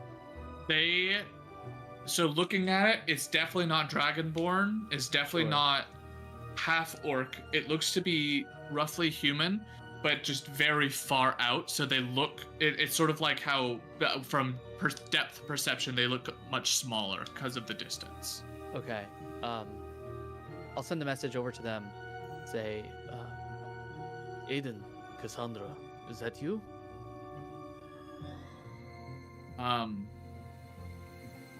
You send the message out in that direction, and the figure seems to perk up a bit, as if receiving this information. It turns and takes a single step, and that perception fails you, as it goes from being something far away to something right up in your face, and it is exactly your height, give or take an inch. Oh, I don't like Ryan, that. can you please describe to me what your father looked like before he died? Oh Damn. God. Fuck. He. Shit. God, this I'm is a having question fun I never today. thought of, but I'm gonna answer it right now. Yeah, I'm having fun tonight. Yeah. Yotev's Welcome father. back. When the last time he saw him, around the time that he had passed away, he was much older. If goblins live roughly about 60 years old, probably due to that, if that statistic is because they die a lot in battle, let's say he was roughly like 56 years old. He looked a lot more like wrinkled, a little more disheveled, kind of sickly. He felt ill, just in his old age. Last time that I think Yotev saw him, he was in very basic, like a gown, barefoot, Mm-hmm. fingers like kind of like wrinkled, bald, maybe a little hairline on the sides to show that there was once some, very gray, Mhm. very wrinkled. Kind of looks like how Yotev is becoming as he gets older. There wasn't anything too traumatic in the experience. It was a very kind of it's time moment. Yeah. I So just wanna you, say, I feel attacked right now, personally. Just, you're describing someone as being old at 55. Like, This is just for the age of goblins. Old. Oh my Yeah. god, it's so old. Shut Uh, up. You are old. Goblins, Goblins- their life expectancy is like 65, I think, if that. I'm gonna double check that to be sure, because I do. There's a small concern I've got with that, if that's the case. At least that when I was making Yotev, because I wanted to make him older. Yeah. Yeah, they live up to 60 years. And you are not far from that, my guy. No, I Do know not I'm get far hit by from a that. ghost, dude. Jesus. As it sort of steps and is right up into your face, you see the face of your father exactly as you remember it, but the wrinkles are more pronounced. The eyes are shallow. And there are no eyes, actually. It is full, blank, empty pits. He turns and stares right at you. You hear in your head, the mouth does not move, but you hear in your head, Yotev? Where are you? And he fades into you and passes through your person. You feel a chill go down your spine. Can you roll a Constitution saving throw for me? Oh my goodness. Good Okay. Do I have things that help me on con saving throws? I know I do for spell saves, because I'm Warcaster. Just making sure for con checks. I don't believe I do. That's fine. I will just take it as it is. And where's the save? Constitution saving, you said? Yes. A 10. I feel like I need to save some of these flash of geniuses, so I'm gonna just take the 10. Yotev got a 10. Who wants to go next? Whenever I can. whenever Varnex goes, Okay. I'll go after. Aiden, you find yourself very suddenly on your own. As you look around, there are you were more. I assume you were in the lead in this group. Is that Okay. correct?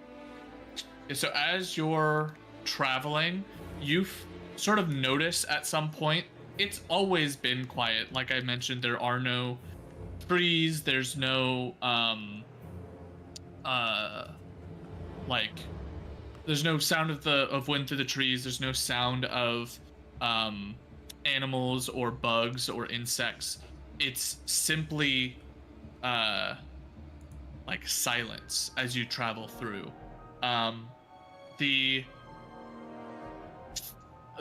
two things you could rely on consistently as a measurement of something or someone making noise are the people behind you, the clinking of armor, the shifting of the things dangling off of backpacks, and the water. Which you notice the clinking stop first. You turn around, you don't see any of your fellow party members behind you anymore.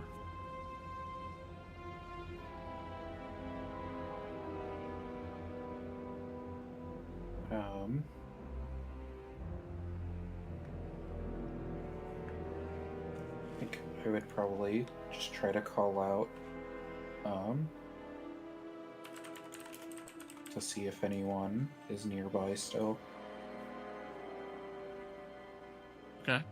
You call out, you hear your own voice echoing back, and you still hear the flow of the river, At this point that you feel the flow of the river as well. You look down, and while no one's responded to you, the river now is coating your boots. You don't your boots are sort of covered in a protective seal to prevent them from getting soaked and waterlogged, but you can feel the cold of the water around you.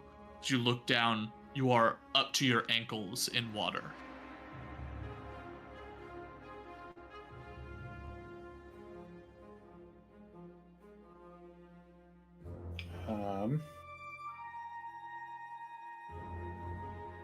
Gonna feel towards my hand.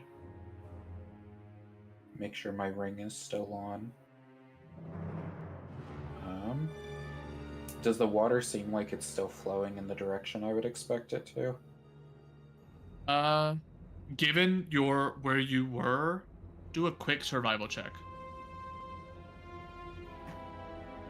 Natural 20 for 27. Damn. You have an exact, you knew you were walking this way, you knew you were going there. The water does seem to be flowing in that same direction, but it makes no sense as to why it would be this shallow, and also why it would be this even under your feet. Like you shift your foot around as if you're feeling the bed of the floor, and it feels perfectly smooth. As you take a note, you look around, and looking in the direction where the water was flowing from the north to the south, you feel almost like a small wave as it hits you. And as it breaks across your foot, instead of it being at your ankle, it's now at your calf.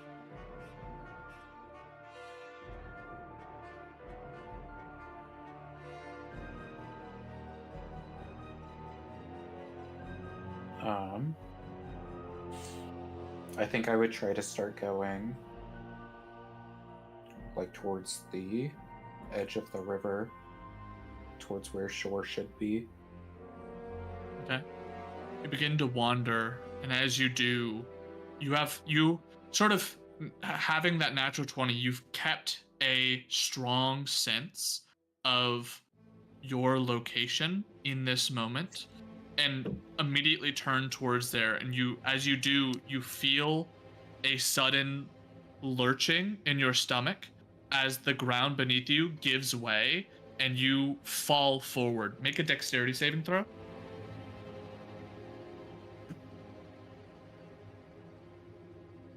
22. 22. You are able to keep yourself up, but as you go, you've basically put your foot somewhere where there is no ground. You pull yourself back, but as you do, you stumble backwards, and in catching yourself on the ground, as you pull yourself back up to standing, the water is now at your waist, and it begins to get a little bit more harsh. The ground is still solid and firm, but as you feel your foot back out, there is a ledge in front of you. Almost like a shelf going directly down, 90-degree perfect angle. I think I would have my swarm try to start consolidating and lifting me out of the water. And your swarm begins to rise and pick you up, and as it does, you feel yourself being lifted, and you don't feel the ground beneath your feet anymore, but the water doesn't recede down you. It still stays at your waist, almost as though it's attached to your person, and by lifting you up, that water rises with you. At this point, that you feel something, there's a tremor as the water shakes. Something shifts. You feel something grab onto your ankle and pull at you. As it does, what is your swarm? It's able to move you. Does it have like an element of strength to it? Is there like a number that it has? So the feature I was using just gives me a 10-foot flying speed to try to get out of the water. Okay, If we were if you wanted to use like the telekinetic feature of it, I believe it would be like a strength of 15. Okay, make a strength saving throw, and I would say you can use either your strength or the strength of yours of 15 if that's the swarm strength. It's a natural one. You are pulled under. The water rises quickly. You get half of a breath in before you are completely underwater. As you look up, you reach for the surface, and it's strange. Your head leaves the surface a second ago, but the moment that you reach your hand up above your head, it does not breach the surface. The moment your entire body was under the water, you are instantly enough under the depths where your hand does not reach. You look down at the thing grabbing onto your leg, and it feels like a physical mortal hand. Aiden,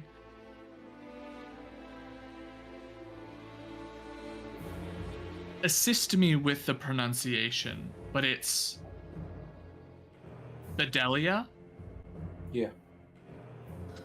Bedelia was not the first to leave. Who left before her? What was their name, and what do they look like?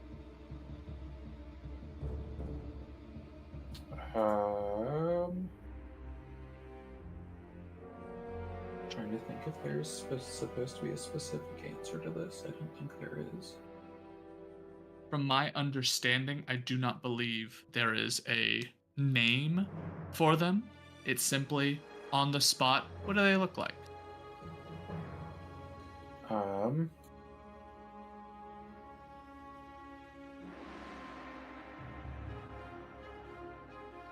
I think before Bedelia,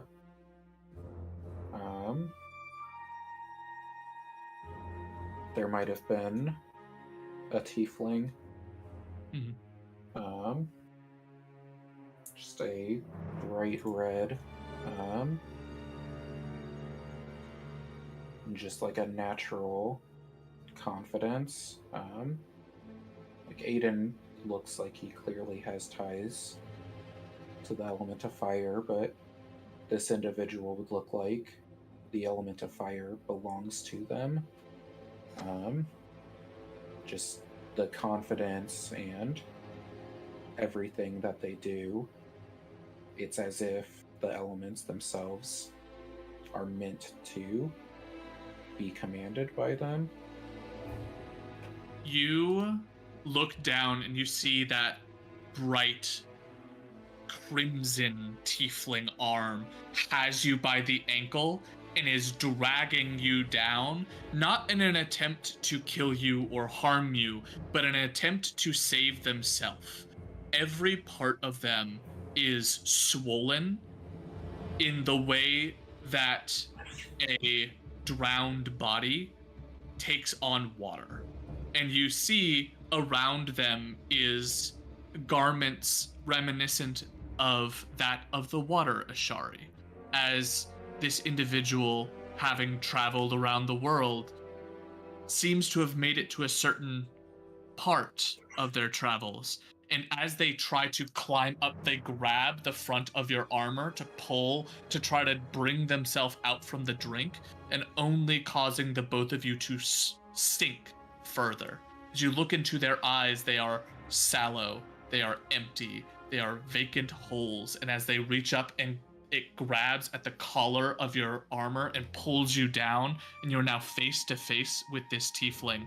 Their face bulging a little bit at the seams. You see almost elements of like bile as the seawater has mixed with the contents of their stomach, and it's just all one fluid liquid now. And as they reach up and they have you by the collar of your leather armor, they look at you and you hear without words,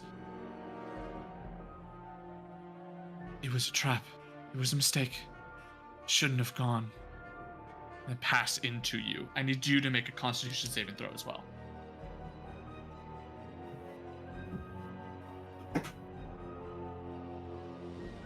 17.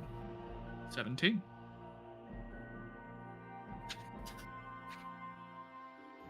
Would anyone else like to volunteer, or shall I volunteer? Voluntel. All right. Killian, Yes, sir. you are walking along and you notice very quickly, you've got a very good passive perception. You look over and you notice that Yotev isn't around. As you break your line of sight from everyone else to look around for him for a moment, you stop and you turn back to tell the others, hey, Yotev is gone, and so are they. You are left alone in this fog of just you.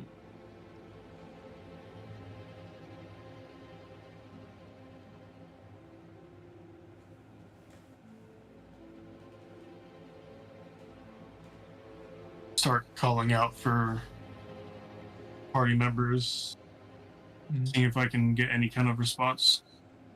You yell, call out, try to see if you can summon some sort of response or element to them, some sort of reaction from the place around you.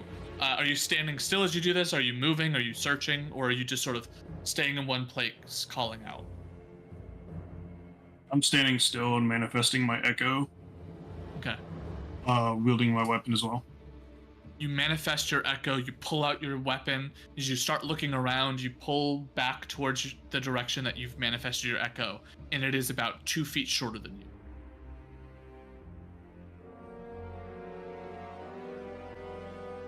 Two feet shorter than me. Yes. You look down, you see a familiar looking face. Not because they are one that you've seen in person before, it's one that you've seen just a few nights ago. It's a face not familiar to you, it's a face familiar to someone else.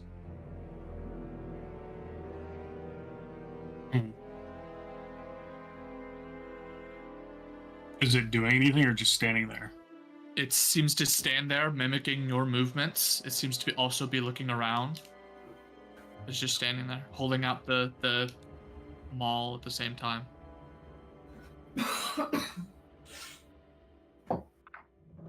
Just sound out for my party members again. Anyone there? Call out. And this small version of you just sort of looks around. Face is the only thing that seems to differ from yours as far as mimicking your movements, as it looks deeply frightened, like a small, probably like a 15-year-old kid who hasn't quite grown into himself and is terrified of what's happening, not sure what's going on, concerned in general, and is like, as it looks around, it breaks from mimicking you for a moment to completely turn and look up at you, as if it's looking to you for guidance, for help. I'm gonna try to send it away. You go to dismiss it, and there's this brief moment of that fear turning into shock, and then you just see a look of betrayal as it dissipates.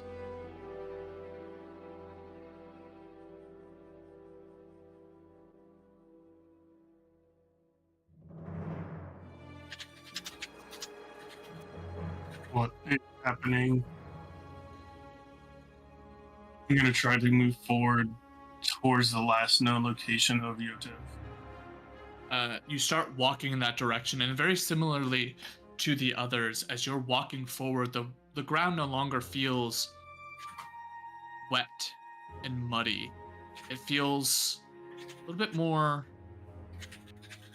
solid in a way, but it almost feels a little bit more like a sand or loose stone. As you're walking, all of a sudden there's like an incline up ahead of you. Like the earth moves upwards instead of a relatively flat landscape. You begin to climb, crawling up.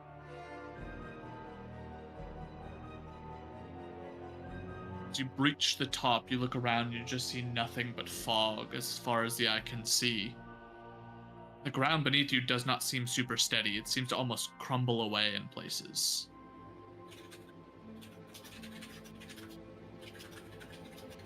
I'm going to cast Fairy Fire. Okay. On yourself or out in a random direction? It is a 20-foot cube, so 20 feet in front of me to highlight a 20-foot cube in front of my face so I can see, because it says objects and affected creatures shed a dim light, so I want to see if it highlights anything around me for me to get bearings. Yeah, you do that right in front of you, and a lot of the space in front of you is empty air.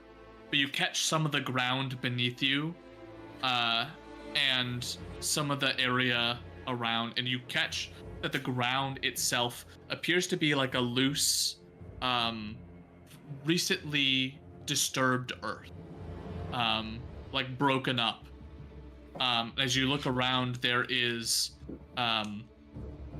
this area. Roll just a straight d20 as sort of like a luck check for me. It was a 10. 10. Right in the middle. You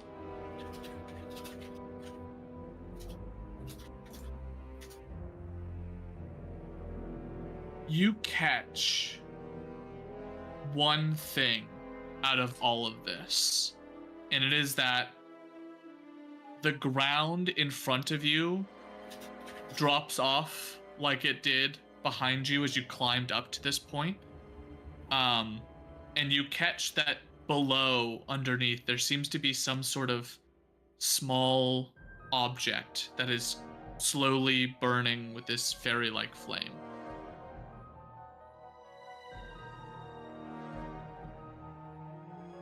Fairy-like flame?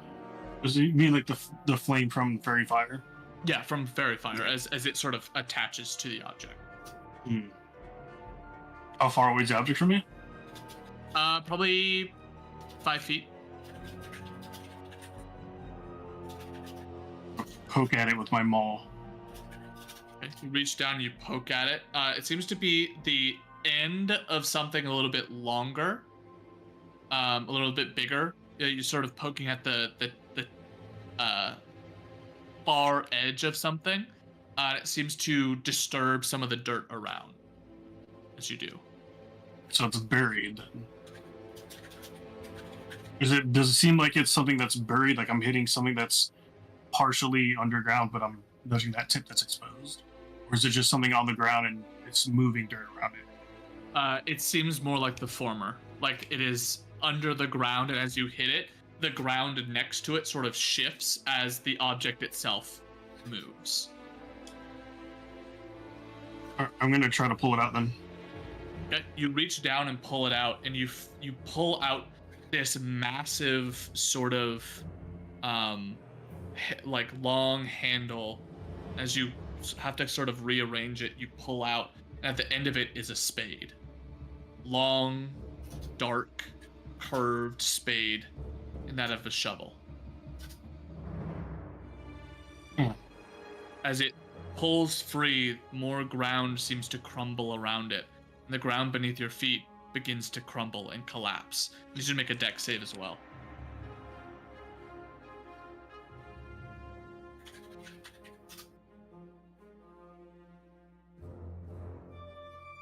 And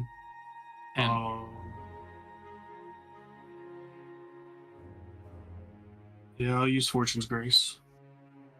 Okay.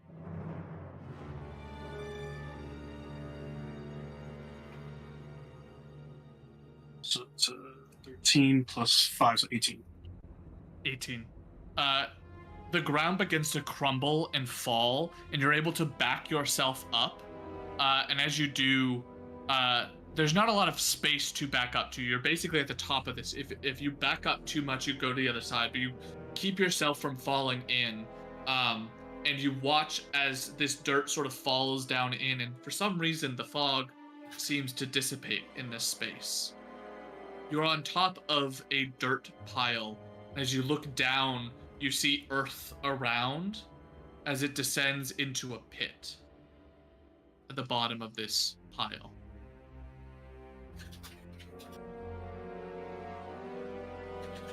And I still have no response from anybody else in the party.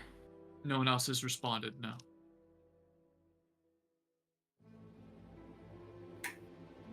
I kind of just want to stand here, so if somebody else happens to show up, they don't fall into this pit. Yeah. You stand at the top of this. You feel this cold grip close around your shoulder.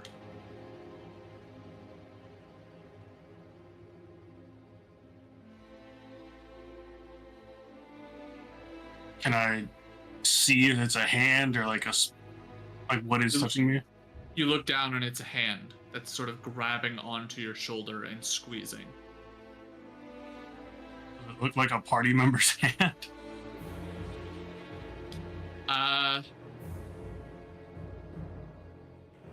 Interestingly, you know the phrase, "I know it like the back of my hand." Mm-hmm. Oh no. You look down and you know this hand like the back of your hand, because it is the back of your hand. God damn it. And you feel a shove. And as you do, the ground gives way, you stumble forward, and you have enough momentum to twist and turn as you look up at you. Tall, wearing different armor, actually wearing armor in the first place, wielding a different weapon, with what looks to be some sort of marking or blood coming down from the neck. And as you get shoved and you twist about, you land at the bottom of this pit, all of a sudden much smaller, perspective-wise, as you look up from the bottom of your own grave. And the dirt falls in behind you. I need you to make a Constitution saving throw as well. 18. 18. Solid.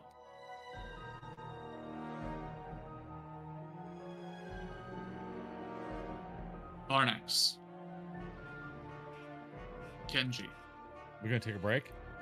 Or are we going? I'd like to keep going. We'll break Alright, after, let's keep if that's all right with y'all. Let's go.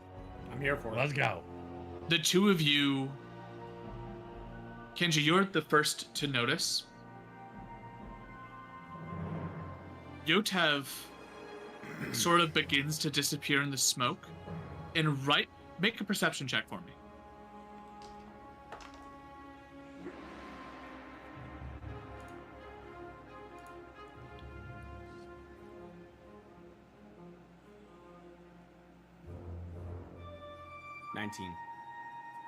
Can't hear you. Oh. 19? You're muted. That's why. Who needed a perception check? Kenji. Okay. I'm I muted? thought, but we were also muted, so I was confused. I'm muted? Nope. Is it fuck? plugged in? Have you tried turning it off and on again? Have you tried restarting?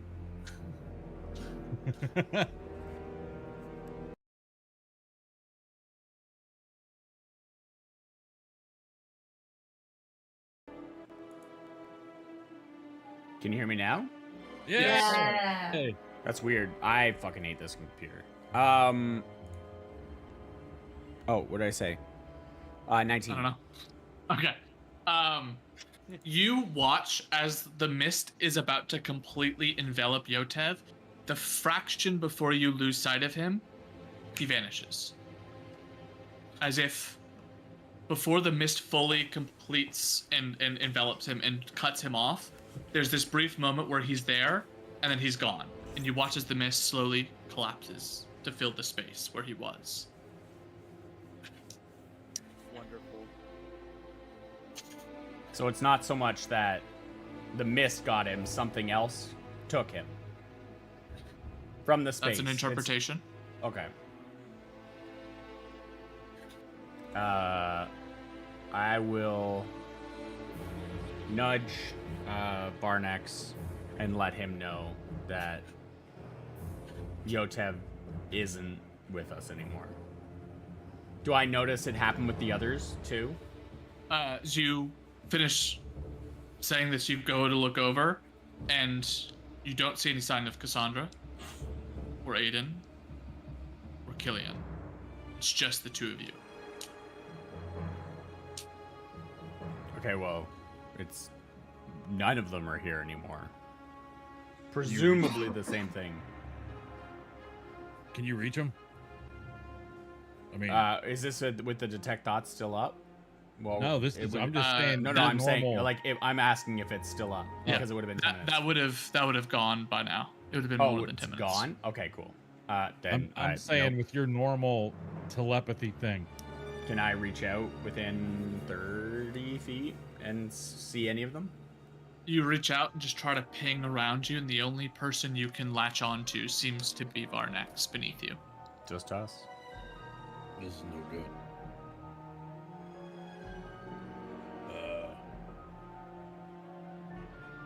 Varnex will look around.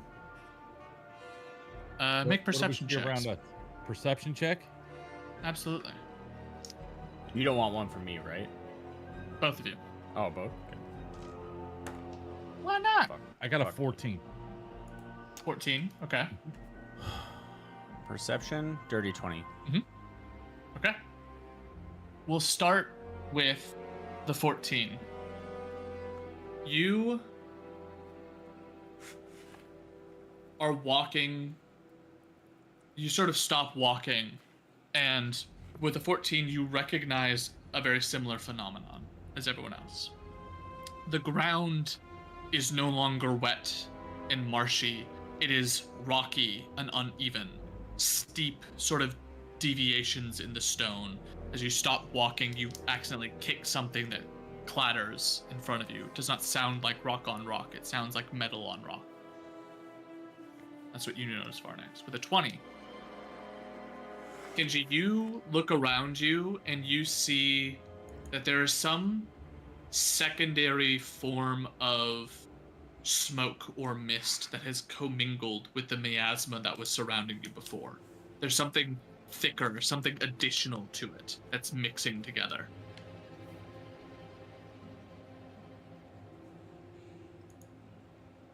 Can I identify its source? Does it seem thicker in spots that I could get to? It does.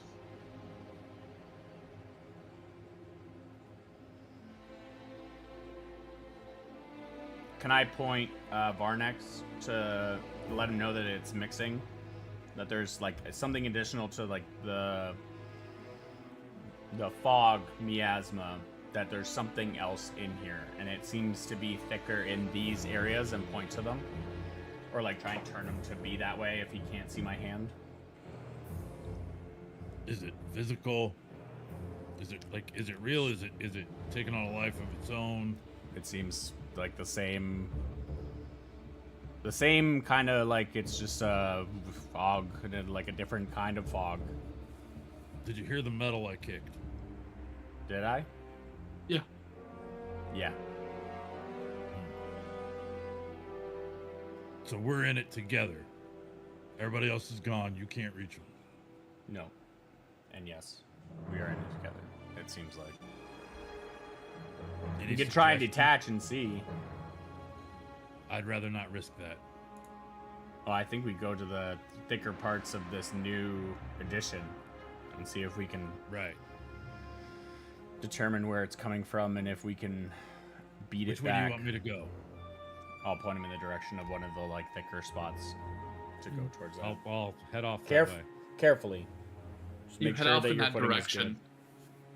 As you do, you notice that this extra smoke coming out is in front of you, and it's real. And as you follow it down to the ground, you see what looks to be the skeletal remains of a body that is currently smoking. As most of it is burned away, but there's small elements of it left that seem to be smoldering, and like skin has melted and burned, as it's just sort of laying there half burnt away in a flash of a second. What race is it? Looks to be an elf. Okay. You Recognize him. Do we recognize it? Do I recognize? Or roll do a I? history check for me, Roll a history check. Barnex only. Okay. 13. Genji, you don't recognize this person. Barnax, you don't recognize this person, but you do recognize, as you go down the neck towards the shoulder, looks to be a familiar looking, like, part of a leather armor. At first it's hard to tell because it is charred and partially melted, but as you look at it, you sort of rub your thumb across it, and while you definitely draw back soot, the armor itself is black and dark. You do recognize it. This is a drow. One of dozens that you fought before a long time ago. You must have been, what, 16, 17 then? Yep. This isn't good. Kenji, this is a drow from my past. Or just a drow. Why is it here? I don't know. As you sort of stand back up, I've fought hundreds of them. as you stand back up, as you say, I fought hundreds of them, the fog seems to almost lift a bit in a ways, and as it slowly creeps away from you, another body, and another, and another. One encased in ice, one melting from acid, another one that seems to have caught some sort of disease or poison and is choked out and dead on the ground.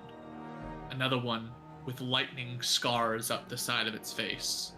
All these different forms, dropped like flies, all in similar armor, carrying similar banners, dead around you. Do I recognize the banner? The banner is that of the Kryn dynasty. Okay, so back in my past, I would have had that battle.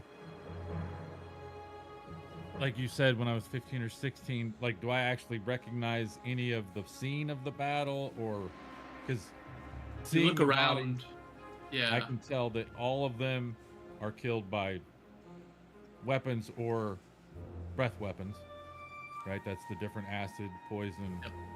all of that stuff. Kenji, this is an actual battle from my past. Do you see all of this? Do I? You did? I'd like to do something. Huh? Real quick, can I roll my eyes into the back of my head? Mhm. And I want to scream out Mielasmir and Fog. And do anybody that I have on me seem to either shy away from it or give any indication that they would know what's going on here? The only person who seems to register either of those names seems to be Kryn, but that makes sense because he's from Shady Creek. He was part of the Ivory Claw, so he's familiar with Mielasmir. That's that cursed city to the north of my home. I'm familiar with, that area, of course. Yeah. So I mean, he seems like mostly confused as to why you're saying this. Just sort of reacts to it though. Right. So in the mini mind palace that I've currently been building, I have eyes on all of the rooms, and his room would shutter. So immediately, like from the lobby that we would be in, I would my mind would shoot through the halls to get to his room, just crash through the door, and immediately question him on does anything like this happen usually? I don't Any know. stories, any folk tales? I don't know.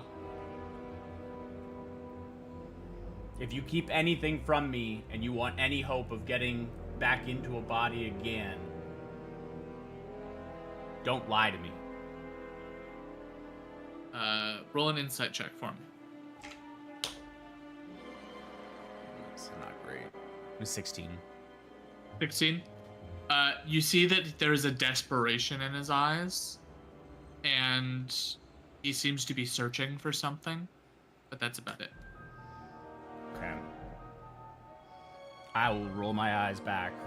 I've got... In the interim, Yeah.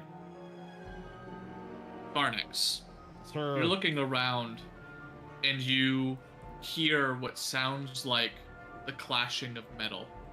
You're looking at bodies, but something is still fighting. Do I see it? No, it's just off in a direction. Kenji, do you hear that? I'm gonna head that way. This is Kenji why does I'm not searching. respond. Yeah. Okay. I'll start heading that way. You head that way. As you go, it takes 5 minutes, 10 minutes. Kenji does not come back. You keep checking every so often. His eyes are rolled back into the back of his head. Does not respond. But eventually you see what looks to be multiple forms. This drow elf with a massive glaive in his hands, swirling it around himself, and every time he is hit by his opponent, he splits off into two in a very similar way that that you've seen Killian do, where there's one that looks more solid, one that looks a little bit more hazy. In fact, you've seen people do this a lot. Some of the drow that you saw on the ground, you know, some of them were capable of this sort of strange duplication to themselves. But as he doesn't split into two, he splits into three. And the person fighting him is someone I'd like for you to describe. What did your commanding officer look like? Oh. I'm gonna say he was a green dragonborn, Mm-hmm. very large. He had a scar down the left side of his face, just below the eye, so it didn't affect his vision, but just below the eye. He was very tough. He was good with a blade, but not as good as Varnex, as his background says that he's best at just about everybody. He gave harsh orders. He was very strict. His armor was the typical Dragonborn armor for the army. Nothing exotic, not like Varnex's mithril plate now. It was very utilitarian. It had his rank and crest on it of commander, so that's what he looks like. You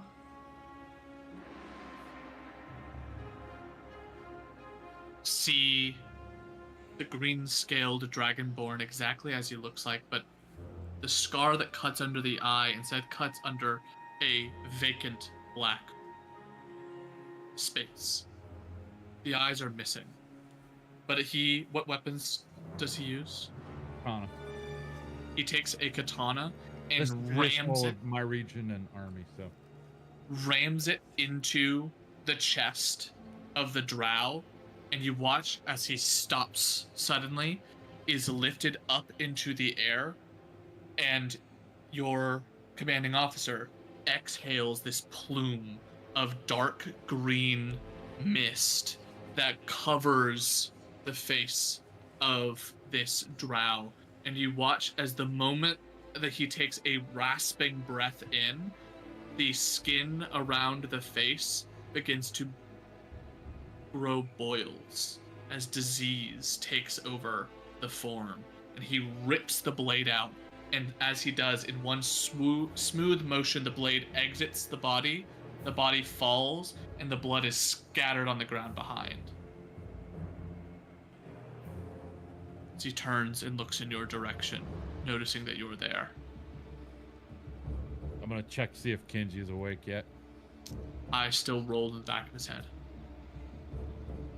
Oh, this isn't good.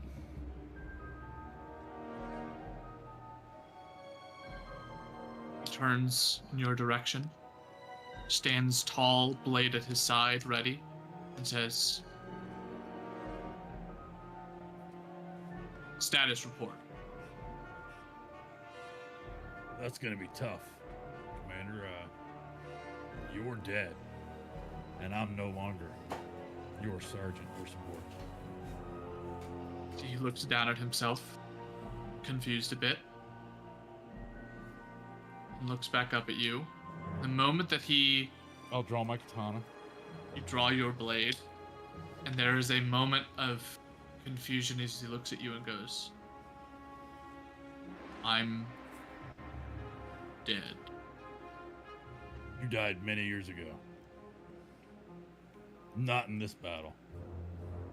This battle was won. You fought well. It was in the next battles after. You had a scar. He looks You're not confused. As you say, "You're not my commander." That confusion turns to a bit of sternness, that anger, that harshness that you've seen many times. When someone messed up, he made sure they lived in that mess up, and so that they would know not to make it again. He takes his blade and he slashes it on the ground, cutting dirt and stone, kicking it up towards your face. Make a dex save for me.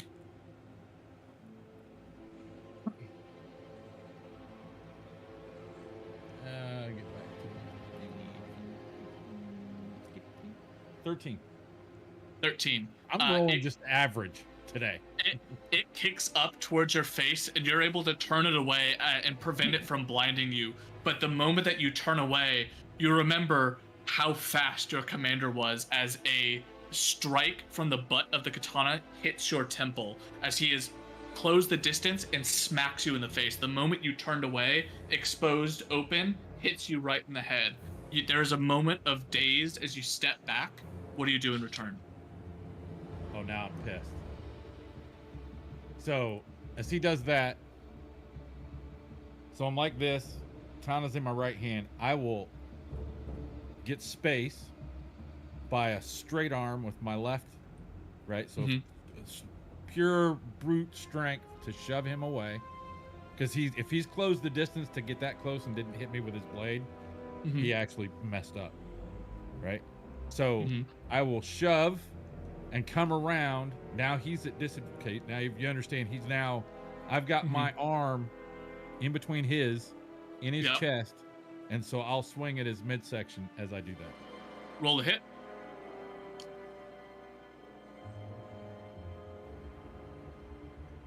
Natural 20.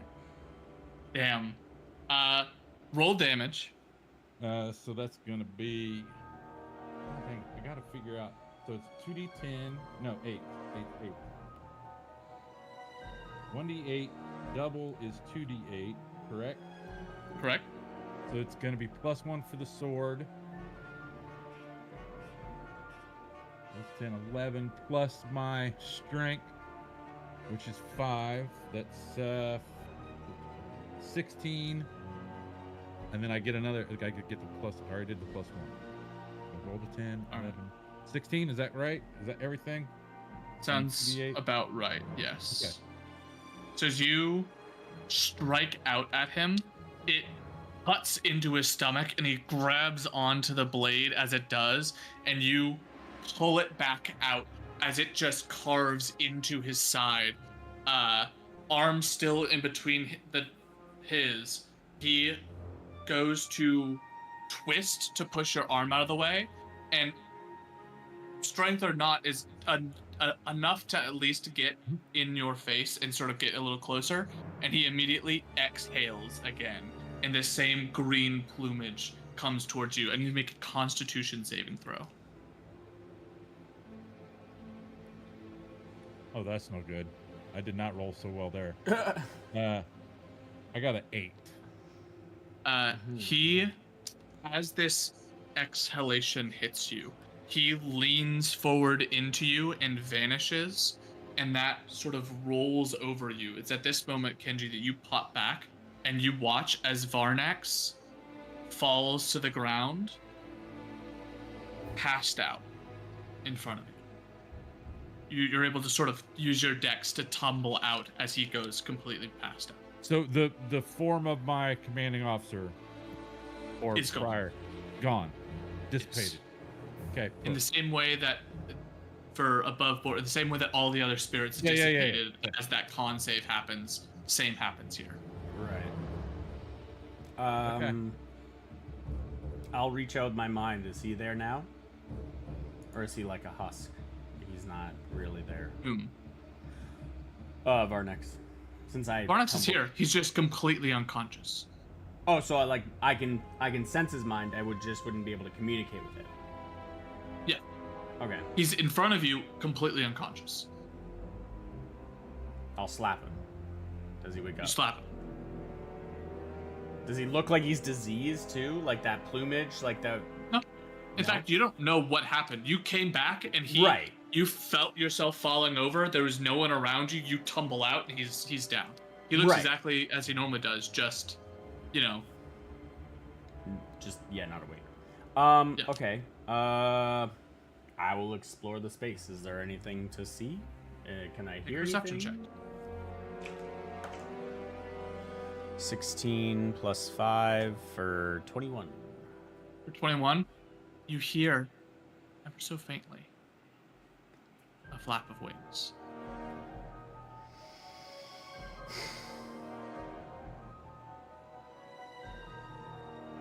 Do I have a direction? Almost directly above you. I will look up. As you look up, there's a small owlin form, very familiar to you.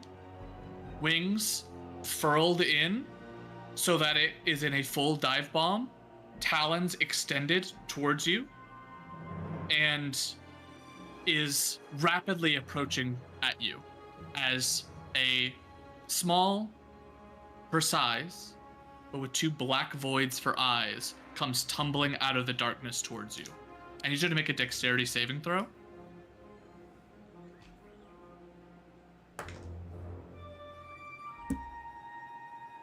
$27. 27.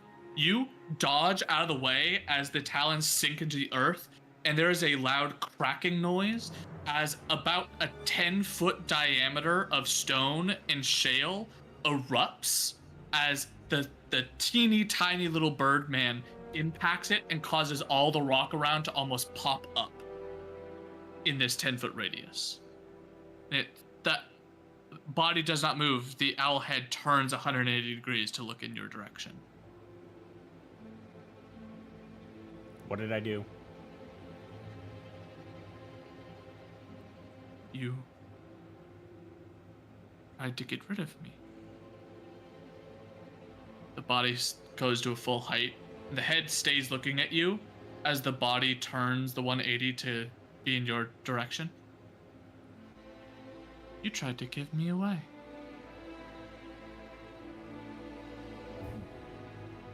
I did. I remember the times that we spent together and we talked about creating a better world and what it might take. And in the end, I thought that she was going to take you. But she didn't. He points at you. You don't have what it takes. You've proven that already. It's Says the my turn now. He holds his hand out and shoots forward towards you. There is a moment of like attempting to move, but the moment you like head to the left or right, the other arm extends outwards and he instantly changes direction and passes through you. I need you to make a con save.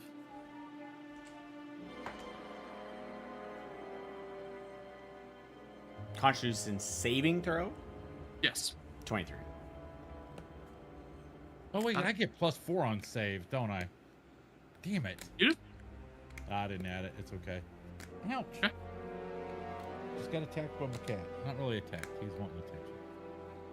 Sorry. So he goes to lunge through. I would have dodged, and then it's like he's dissipating and trying to do Yes. something. Okay. It's on. You're flying along, Move. Move. and very suddenly you find that you're alone. The smoke has taken over, it is full in your sight. As you look down, you sort of lost sight of Aiden all of a sudden. You look behind you, and the others are gone as well. Okay. Wait, are we still not taking a break at night? We're gonna take one pretty quickly soon. Sorry. Okay. I'll also call out for everybody. Be like, hello. You call out. It seems to respond. Can I fly above the fog? You fly up. Up. Up. How long do you fly? How high can the Pegasus go? Like, I it mean- can go way higher than I can, right?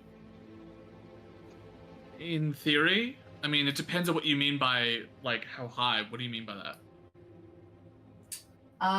My assumption is that I can't go higher than like 30 feet.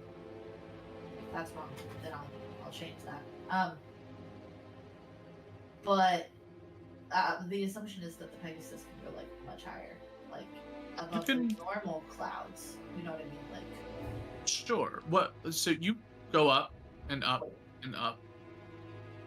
Again, I guess I'll circle back to the question. How long do you fly up? I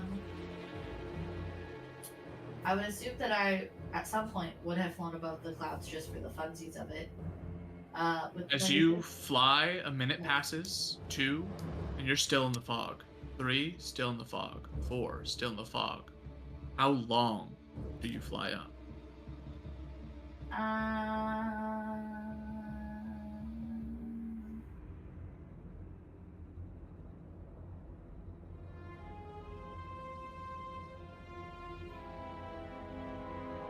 Let's say 10 minutes. 10 minutes of flying directly upwards at a speed of about 60 feet every 6 seconds. 600 feet in the air, and it's still fog, fog, fog. You didn't even pass through trees. Just fog. Cool. Do I know what the fog is? It seems to be the same miasma fog that was permeating the entire forest that never seems to go away. Cool. Am I able to discern the way that like I had entered the fog? To know the direction to like go out? Does that make sense? Make a survival check for me. Let's roll my amethyst die. Where is that one? This.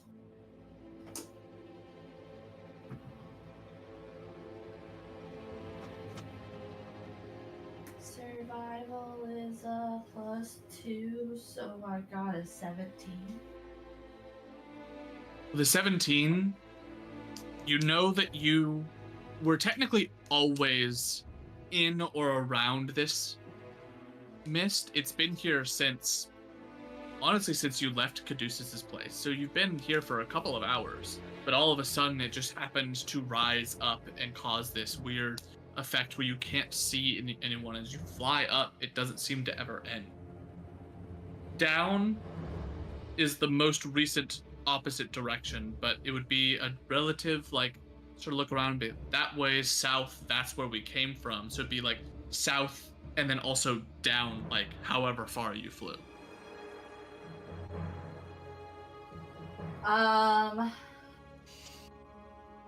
Then I think I would probably go down and then start going south, or like circle around to see if there's at any point I can see the rest of my party members, because my assumption is that they can't be too far. Yeah. And then see if like this fog has some kind of like weird mental hold on me, and see if I can break it in some capacity. If like this has to be some kind of an illusion, right? Sure. So you go down and immediately have to pull back up. As you go down 2 feet, maybe, you instantly see the ground and have to pull back up. Despite 10 minutes of flying up directly into the sky, you have to immediately pull up on the reins as you're about to hit the ground. You're already on the surface again. Okay.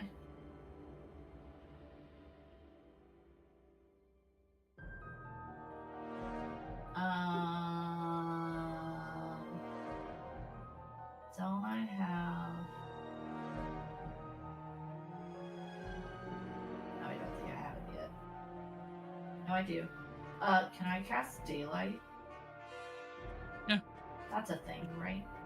You sort of hold your hands close to your chest.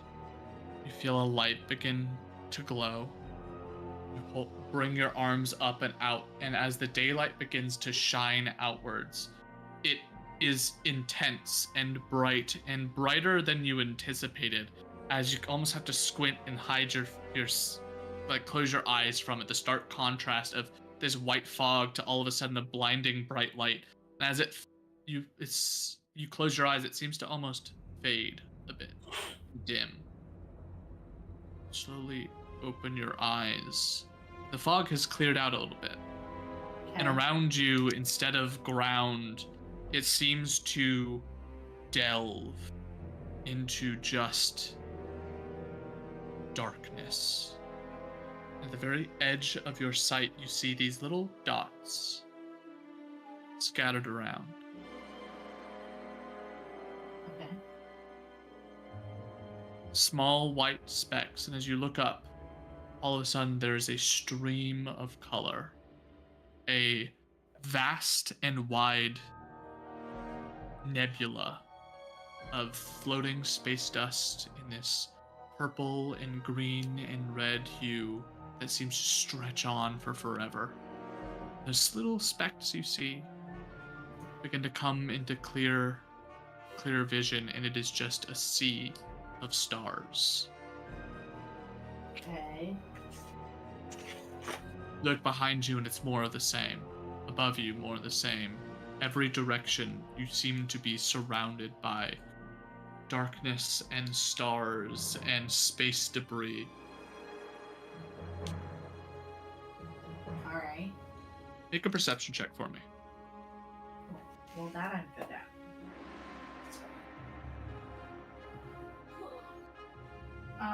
I got an 18 plus 5 is 23.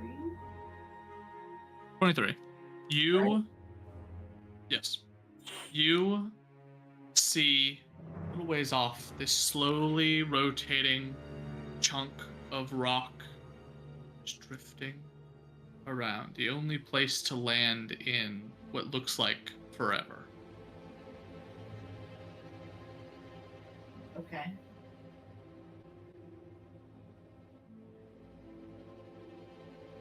Can I tell that this is an illusion? How would you like to try? Um.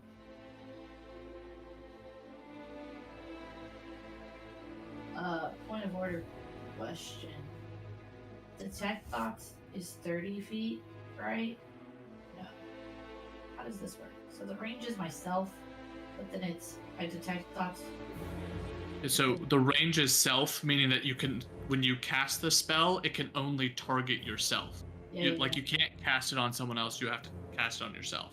My question is that with my spell sniper or whatever it is that doubles the range of my spells. Yeah, that would not affect here. It doesn't affect the 30 feet of like range No. of like detection. I think I'd probably still try that, honestly, because I think it makes the. I think that I would recognize that this isn't real, and that this is an illusion of stuff. Because I do a lot of illusiony stuff, right? Like that's half of what she does with tarot is crafting illusions to make it seem real for other people. Mhm. So I think that she would recognize that this is some kind of mind trick in general. So I'd probably try to do detect thoughts to see who is making it if I can. Mhm. And then if I can't, I'm probably going to attack myself. You Snap myself out. push outwards, and the only mind that you feel near you is that of your horse and of Desna.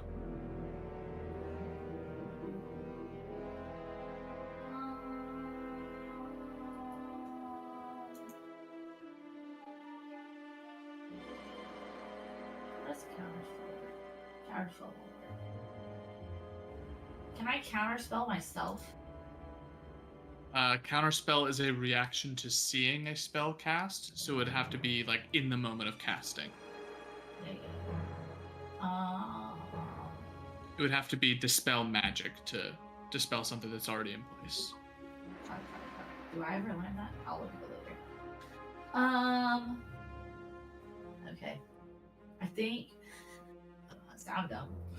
I think I'm gonna cast Mind Sliver on myself. Okay. Because it's psychic damage, and at this point, if I can't stop myself from physically seeing the illusion in any capacity, even though I know it is an illusion of some capacity, my next it's thought a- process is to like harm my mind in some way to snap it out of it. Does that make sense? Yeah. So it's an intelligence saving throw. I assume you choose to fail. Yup. Go ahead and roll 2d6 for me. I'm gonna do it in here because I don't want that to be like /R 2 6.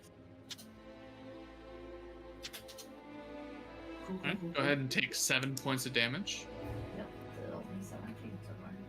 And as you do, a little bit of blood comes out of your nose as you attack your own mind. That blood floats out in front of you weightlessly. And it seems to be dark. And at first, it's almost like it looks like the blood from an old wound, but no, it's inky. And even inside it, you see what looks to be little specks, almost like stars. The blood as it floats up in front of you. The rest of this is still here, still around you. You feel a presence rising behind you. Something looming. Like eyes on the back of your head. Okay. Don't think she would turn around. Okay.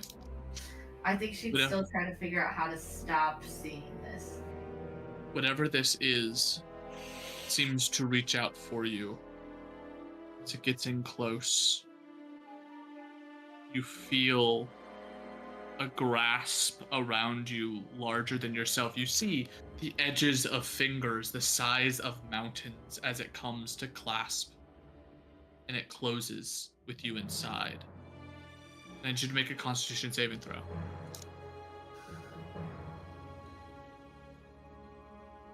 It's not this. Okay.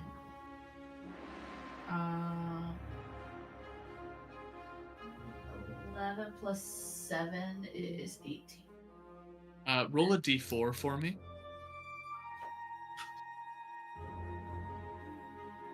This one. That seems really. I can't actually. It's a 4. Okay. So that 18 turns into a 14. Cool. Cool. Great. What's that for me? Now. And as one by one, you all lose consciousness. We'll go ahead and take a very late break. Woo. That's good.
So,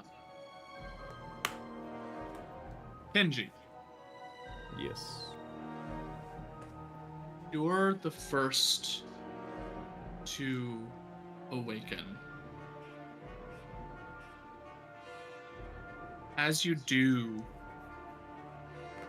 you find yourself in what feels like a strangely wet space. It is sticky, almost like you're in like a film. You are entirely enclosed. It is dark. There's this material maybe like 3 feet in front of you. What's 3 feet in front of me? Sorry, it's like a film? Material. Oh, so it's not 3 feet thick. It's just like a. In front of you, there seems to be something about 3 feet ahead. Can I like push through this film? You reach out and push. As you do, your hand goes through it, and you feel the coldness of air on the other side. Whereas before I broke through, what did I feel like? Is there It like felt a very fluid? like heated, like very warm. It's still air, but it's like There's a air disparity. if you're, yeah. Okay. Outside air versus like inside air, where you don't have a body heat. You have a little bit, but that body heat is like would have heated up the room the space you were in. Light me on fire, and I have a lot of body heat, so I mean, it's That all you a matter do. of perception. Okay, so I break through, and if I stick my head out, am I on the ground? You stick your head out, and you look down at this red, almost vegetable matter, appearing membrane. As you stick your head out, there's this thin, clear goo that is like all over you as you put your head out and you look around, and you see that you are inside what appears to be some sort of bulb. So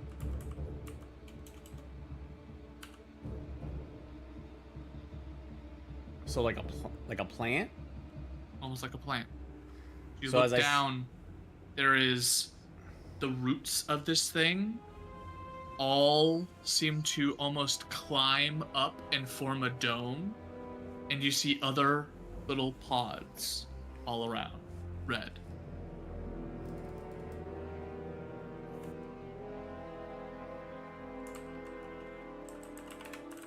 How very Kingdom Hearts of you. So if I want to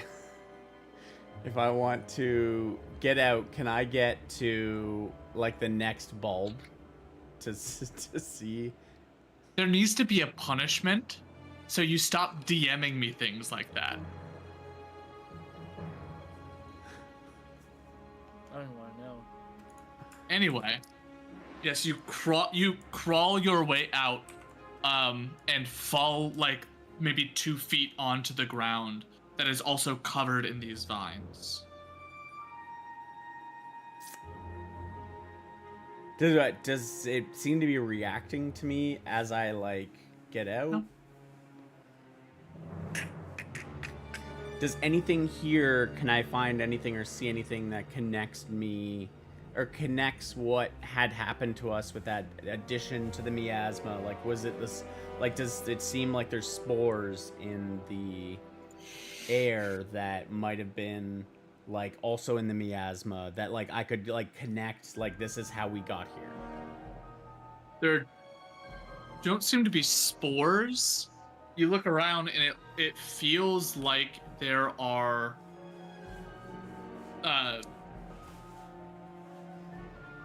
effectively it's almost like an entire room made out of these vines. Like they block out light, and they climb all the way up to the top, knitting together at the peak. It's almost a bulb within a bulb, right? These little red ones that you broke out of, and there are others around, and then a taller one that seems to be all green, that made out of these vines that encapsulate all of them. Is the top one almost like a Venus flytrap? Like it seems like it's like knitted. It's like less of a Venus flytrap knitting, and more like, if you took the vines of the creature you fought before and wove them into braids, and then wove the braids together into a basket that sort of slowly curves and comes to a point. Oh. Think of like a flower that has not bloomed yet. Yeah. But made entirely of vine. And the ground I'm here getting Harry isn't Potter vibes.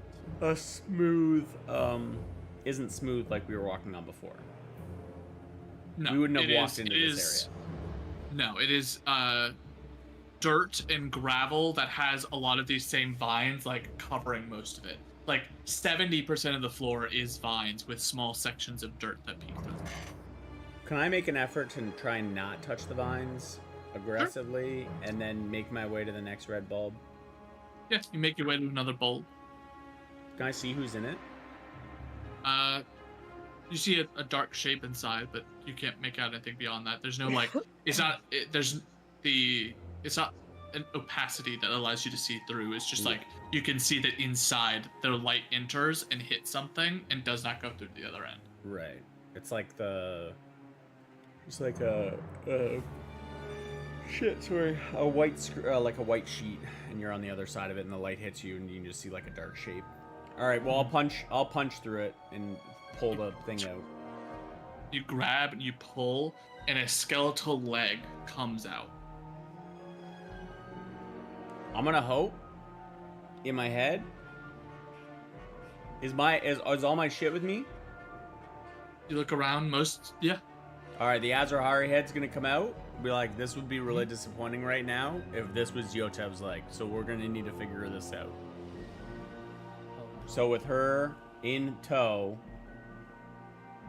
in my hand, can I pull more of the thing out? Yeah, you start pulling out more, and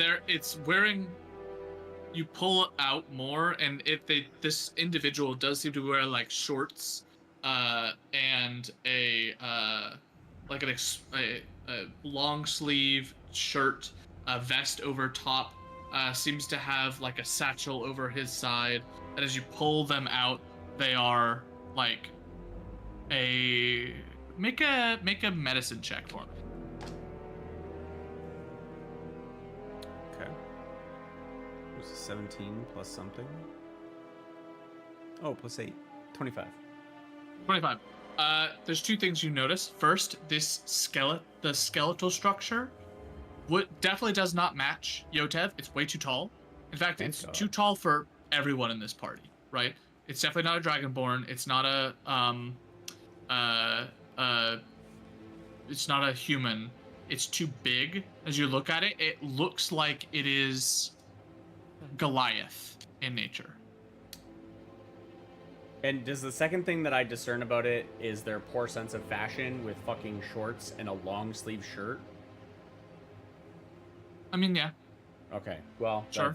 If that's what you want to notice. that's fucking terrible. All right, well, is it like goopy still? Oh yeah, covered in this stuff. Yeah. I mean, the bag of holding's kind of a fucking shit show with blood from the Azrahari body that I kind of just kicked in there. So we'll kind of just pile the Goliath bones in there if possible. As you're doing this, Aiden, Killian, you both wake up in a similar situation. If they break out, I would like to tell them that I am putting Yotev into the bag of holding, and he has been devoured. Are we The able to two of break you out? like to do? Yeah, if you'd like to. There you go. Yes. In what fashion do you emerge? Super Saiyan. Am I able to look out of the pod?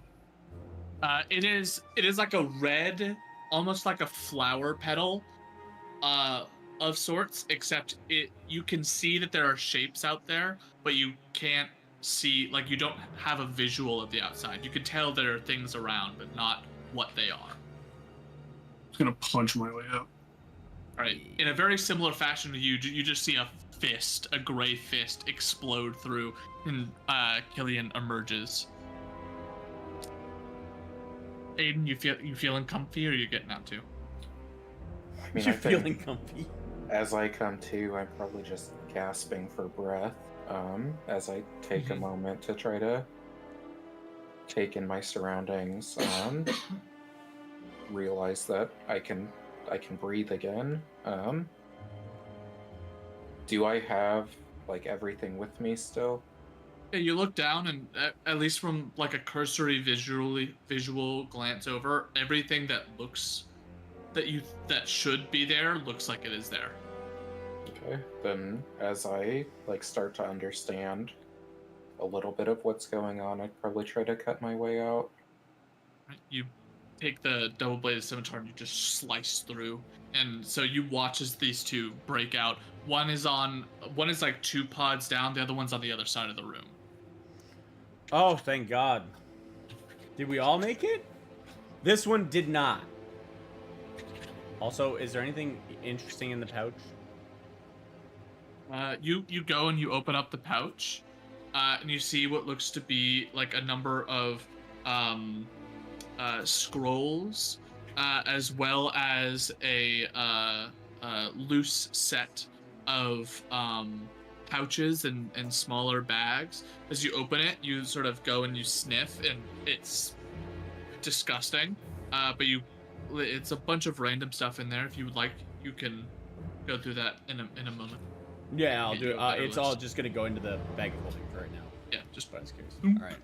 So I'm gonna put Goliath bones and pouch. I'm gonna start looking at other pods and trying to break them open to see if I can find the other missing party members. Of course. The next one you go over to, you smash open, and you see a full-sized Cassandra still in there, eyes still closed, sort of slumped over a little bit. Smack her awake. Not hard, like Sure, to wake up. like, yeah. No. Cassandra, Like hit her with my unleash incarnation, manifest my echo, action surge. Yeah, Yeah. Jesus Christ. You've never been more awake than in your life. Cassandra, you wake up to Killian sort of gently slapping you awake. Uh-huh. You're on top of just being in this strange situation and not having woken up on your own. You have your maximum HP is reduced by 10. Cool. Like forever? Unsure. Or do I have to go into my builder to do that? Do I need to mess with it, or do I just need to remember that right now it's 62? You can actually set it in your thing. I'll have to. You can do it on D&D Beyond. I don't know how you do that in Foundry. Yeah, I'm gonna put 10 minus. And I'm just gonna remember the time. Okay. I got it. For now. But you get woken up Cool. in this strange nightmare. In a pod being hit by Gilead. Oh. Cool. Go. I'm just gonna be like, I'm really tired of almost dying. This is not fun. I'm gonna get tiny and just sit on your head. And pow. Very Tinkerbell-esque, where she just crosses her legs, crosses her arms, and just, this sucks. That's what I'm gonna do. Continue and look for the other two. The next person you come across is Yotev. Yotev, as your pod is ripped open, your max HP is also reduced by 10, Oh, lovely. and you have a level of exhaustion. Wonderful. Not like I didn't have the lowest HP in the party already, but they were all fine. It's great. Have you tried not being a goblin? It's a race to the bottom. Yeah. I'm at max 39 HP currently. Oh God. How? No, that's I fine. rolled really bad for HP. Dude, and I only that's- got 8. Horrific. I know. Very fucked Like up. compensate with my AC. So I'm awoken up. Yes. Or where are you? Who? Dad? Huh? I'm not your dad. No. You're not my dad. Who's your daddy? Not you. Last but not least, you do find Varnex. Varnex, as you're awoken, your max HP is also reduced by 10. You have 2 levels of exhaustion.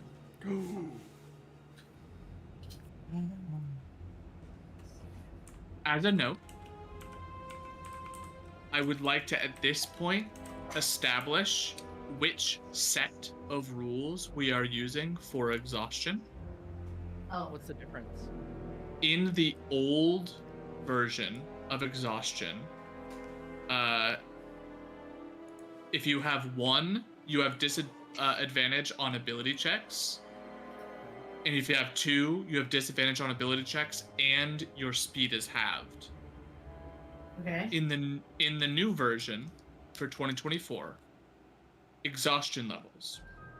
When you make a D20 test, which is any D20 roll, that number is reduced by 2 times your exhaustion level. So any D20 roll you roll, Ryan, would have a -2 to it. Any D20 roll that Varnex rolls would have a -4 to it. I like that better. So In addition, go ahead. your speed is reduced by a number of feet equal to 5 times your exhaustion level. So you'd have -5 speed. Varnex would have -10 speed. I like that Wait. way better. Actually, it's half. So like I put the 2 little things of exhaustion for exhaustion level 2 on my character, That's and my walk is 15 feet. Yeah, But that is the that's old version. Oh, That's the old- 2014 version. What? he's What saying right happened- now we're deciding which one we want to go with, Dad. I vote What the newer happened? one because it doesn't seem as punishing. Before I didn't think vote, he what was happened asking. I at think he's later levels of establishing what exhaustion? we're using. Yeah, we're I Ryan had am a question about asking. it. Oh. I am asking. The Oh. point of me bringing this up is to say we've moved over as far as your player characters to 2024 for the most part. Some of you kind of didn't have a lot. Sorry, Ryan. Oh, good. Get But cooked. as far as the rules go, we have an opportunity now that I've given someone exhaustion, to establish which exhaustion we want to go with. the You new got a one. question? Before providing a vote, what happens at the higher levels of exhaustion in both versions? So, In In because I know Yes. it's like at 6 levels of exhaustion, you die. Yes. In the Yeah. old version, if you got a 3rd, you would have disadvantage on attack rolls and saving throws. At 4, your max HP is halved. And at 5, your speed is reduced to 0. At 6, you are dead. Okay, what about the new one? On the new one, it just continues to increase. So at 30 levels of exhaustion, that's a -6 and -15 feet. And then -8 and -20 feet until 6, in which case you are dead again. I think the No newer matter what, version- if you get to 6, you're dead. I think the newer version is easier to remember what exhaustion agree. does. I It also agree and vote the newer one for the sake of these. That's so much easier across the board. yeah. I was gonna I agree. say Yeah. I think the newer version is easier to remember what it does. The older version is much more forgiving. Because At I low think it's levels, easy. yeah. Yeah, because I think rolling at disadvantage is much better than losing -2, -4. because if you are rolling 2 die, you still can end up with the same die, and you don't lose on any of your. Well, the disadvantage was also only for ability checks, and on this it's all D20 rolls. Yeah, exactly. So, it's a little, I like it. it's a little hard to follow in that way because disadvantage mathematically averages out to be either a -5 for disadvantage or a +5 for advantage. However, you're right. When you get to that point, it almost feels like it ramps up a little faster. Yeah. But Because like a -4 on Varnex's checks, I argue at 2 levels of exhaustion is much more punishing than having just a disadvantage on all checks. I like the new version because it's just consistent. Like, It is very the consistent. more exhausted you are, the I'm cool with worse you are whatever. at doing everything. Instead of it being like, I'm kind of Yeah. exhausted, I'm bad at ability checks. It's Now more I'm more true to life. exhausted and I can't move as well. But here's the other thing. On this, currently, if you're within 10 feet of me, at least for saving throws, it's a wash. You're just rolling a straight dice. Because it's going to take away my +4 advantage for those. right. Right? Mhm. So, if you've got, like I do, the 2 that's going to take away 4 points, you're not rolling it. You're just rolling a straight dice. You're just not getting any bonus from me. So yeah, I like it. New Okay. rules. Yeah. Might as well. We gotta get used to it eventually anyway. So that will be what we use. In that case, Ryan, all your D20 rolls, they're -2. at -2, and your speed is down by 5, and then Varnex, a -4 to all your rolls, and your speed is down by 10. Where do you set exhaustion now? It's right under your portrait. It's the dots, right by your Oh. AC, and Yeah. it automatically. That's what I said. If this hasn't been updated, but it automatically adjusts my walk speed to 15. Yeah, exactly. So you've got 20, and instead of disadvantage, it's the thing. I will say if you click on it in here, it might roll you at disadvantage still. So we'll just deal with that as it goes. check. Yeah. Is there like if a you setting could. in Foundry somewhere? Probably. I would have to spend time to find. Well, We can it mess with it depends on later. if they've updated it or not.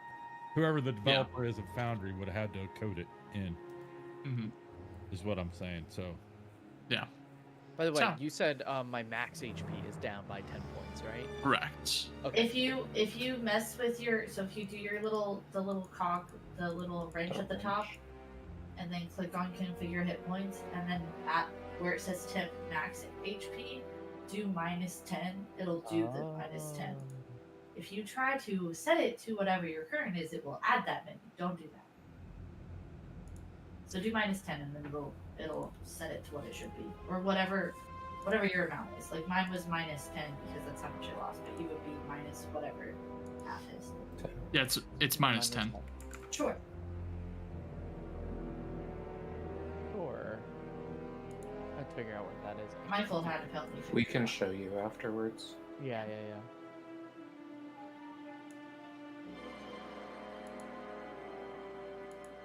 I will say that as a part of finding and freeing everyone else, you did find that there were 2 other pods that seemed to have things in them. One has a very small form. About how tall is Yotev? I think he's like 4 feet.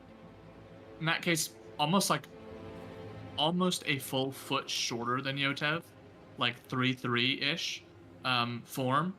That has what looks to be a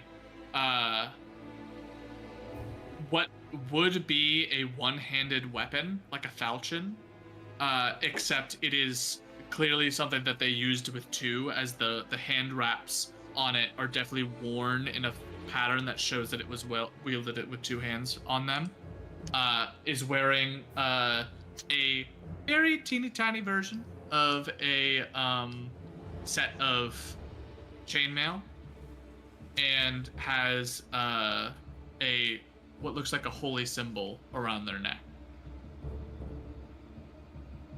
The third and final is what appears to be a elven form with 2 long scimitars, a set of dark studded leather, and a pouch on their hip that has this strange dust inside of it.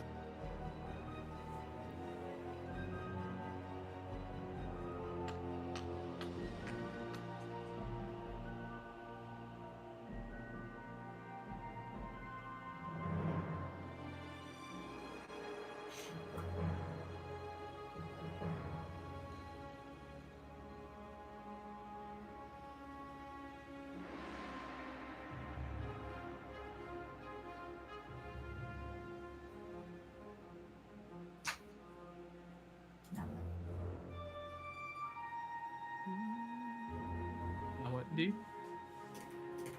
What else is in the room? that Yeah, I'm we're- gonna look around the room. It is those pods, and is just a giant thing of vines outwards. That seems to be the entirety of the interior here. Does it seem like there's like an origin, like, I don't know, I guess we were in pods and they were on a stalk, right? And then there's like vines kind of around. So I guess like I'd probably be looking around the roots, I guess, of it to see like if there's anything unusual or similar to anything that I might know. Okay. Make a nature check for me. It's a dirty 20. Let's go.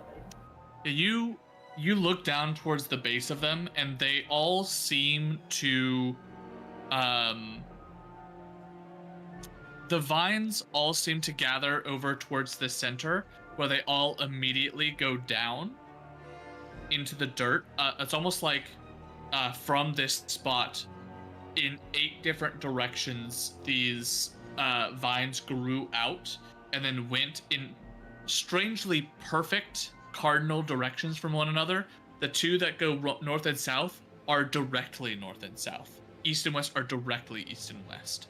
Northeast, southeast, all that. And they go out and up, and then vines sort of split off of them and then form the weave up.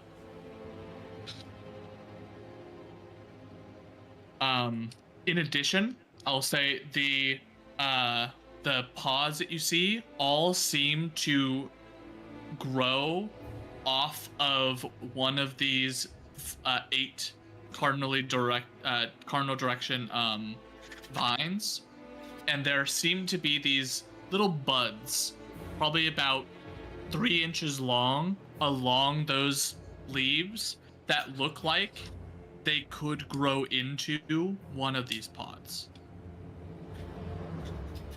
Does there look like to be any way in or out, or Not that you can see. But there's always fixes for that. Yosef's gonna cast Firebolt at the vine walls to see if there's anything that happens. Yeah, you toss a firebolt and roll damage. You're gonna hit, so. Sure. Let's say Firebolt. Attack. And these are normal, right? Mhm. That's a lot. That's the to hit, not the damage. Oh. I was like, that's not right. That's still a lot. Yeah. 17 turns into 34 points of fire damage. As you throw this firebolt out, it lands across and you see a flash of flame as the vines themselves seem to shake and then move themselves out of the way, trying to almost pull away from the flames. with a strange semblance of sentience to them. And as they quickly move, there is an opening that seems to create itself on this hole. And as light pours in, you see a way out as it's trying to escape from these.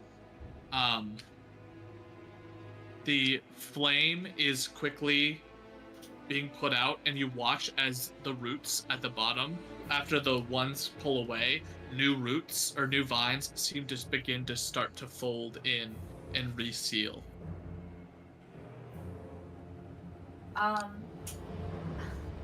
Okay. If we want to go, we probably want to go quick. So, can we see where the roots start? Like where the base would be? Yeah, all those cardinal direction ones all spawn from the same point. Cool.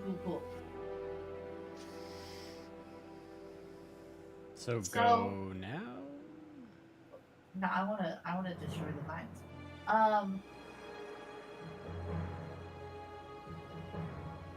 How does Mel's minute meteors work? So is it damage per meteor? Yes, so you cast it and all of them will orbit you, and as you send them as bonus actions, each one does the damage individually. Cool.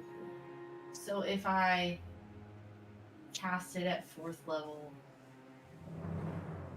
I would have 8 meteors, is that right? The number of meteors created increases by 2 for each spell slot above 30. Then yes. I would have 8 meteors? Yep. Can I just hurl 8 meteors at the middle? Sure. They're You also fire, right? yeah, you cast the spell, and as it does, these 8 appear, and it takes some time because you have to do one at a time. But as you're going, you're hitting 1, 2, 3, and you watch as that flame erupts around it, and differently than the walls, these are core to the structure of this being. And as they land, there is a violent shaking. The pods seem to almost shift and slam to the ground as they are knocked off of their weight, and their balance is toppled.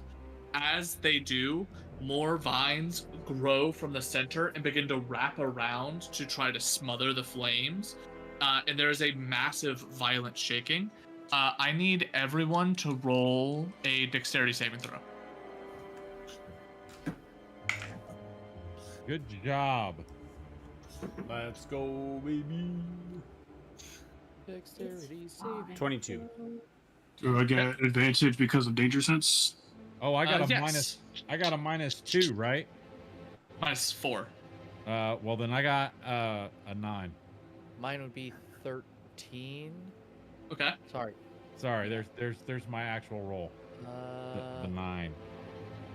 So 13, 9, 22, Natural 20 for 25. 25. Fuck yeah. I also got a nat 20 for 23. Okay. 13. 13. Wait. I gotta look at this again. Yotev, Yes. you take. I'm gonna use a flash of genius to make that 13 Go a 18? 18, yes. Okay. In that case, OEF and so Varnex and Aiden, the both of you take 13 points of bludgeoning damage as these vines start to slap out around and go in these massive arcs. Everyone but Kenji, everyone else takes a half that is 6. Kenji, you take none from evasion. Yeah, let's go, baby. God bless evasion. I take how much? 6. Wait,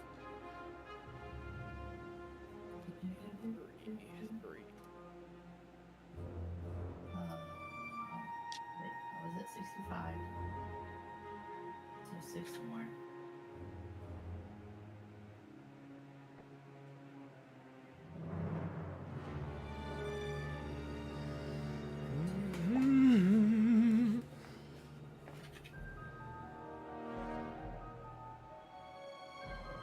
What's the concentration for, love? It was Hunter's Mark. I don't actually still have that up.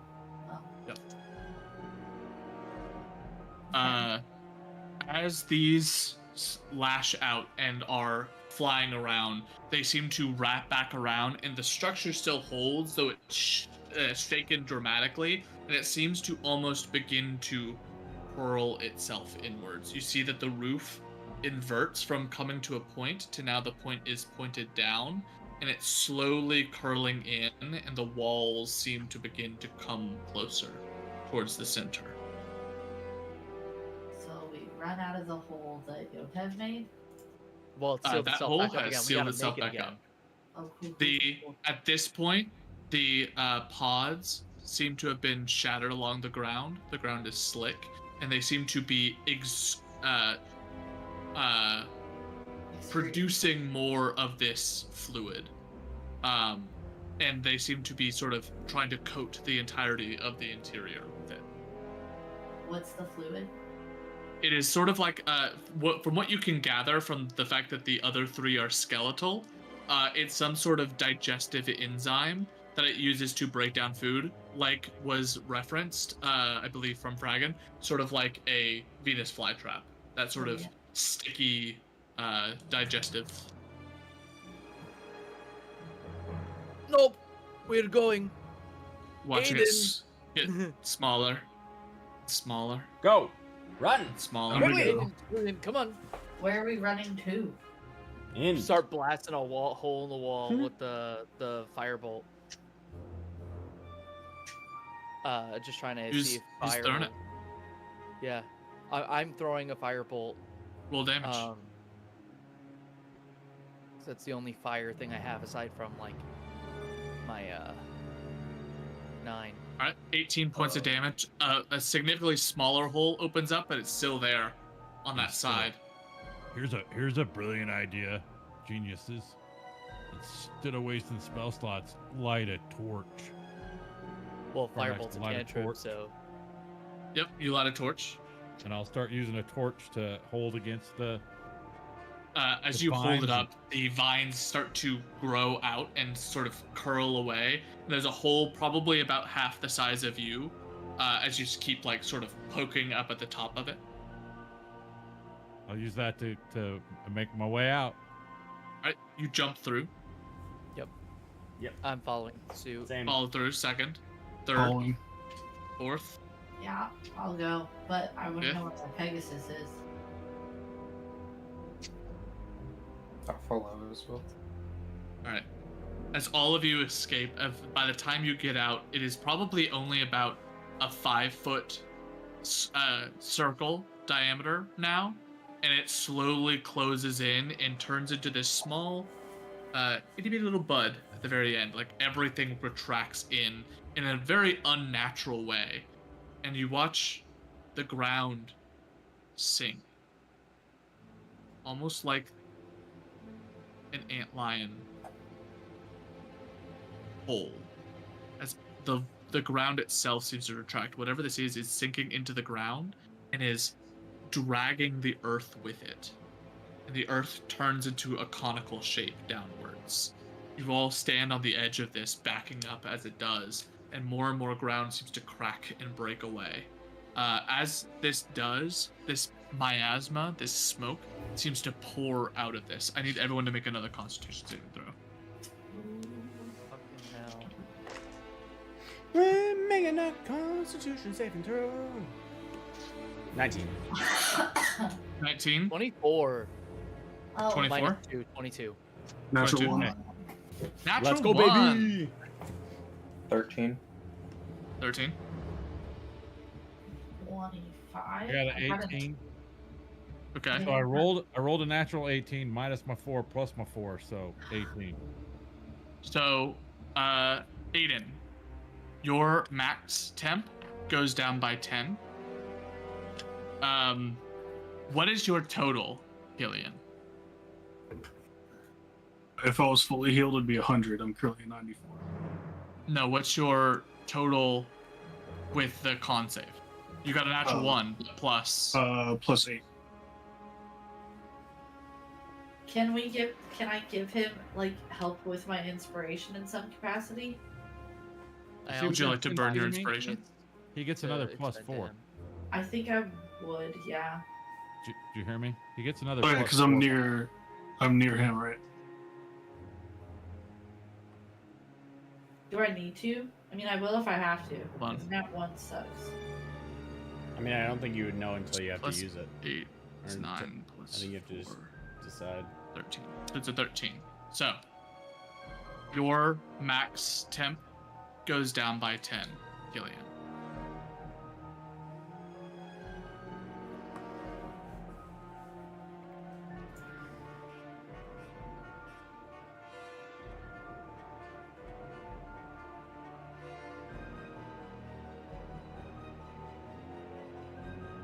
Can we still see the bud? Yes, at the very bottom of this antline hill, it's sort of down there in this small little form. It seems to have stopped. The violent shaking is done, and all of like the vegetation around it has fallen in towards the center, in this massive sort of conical shape downwards. For all of you who have missing temp HP, Uh-huh. you take sort of a raspy breath in, and you feel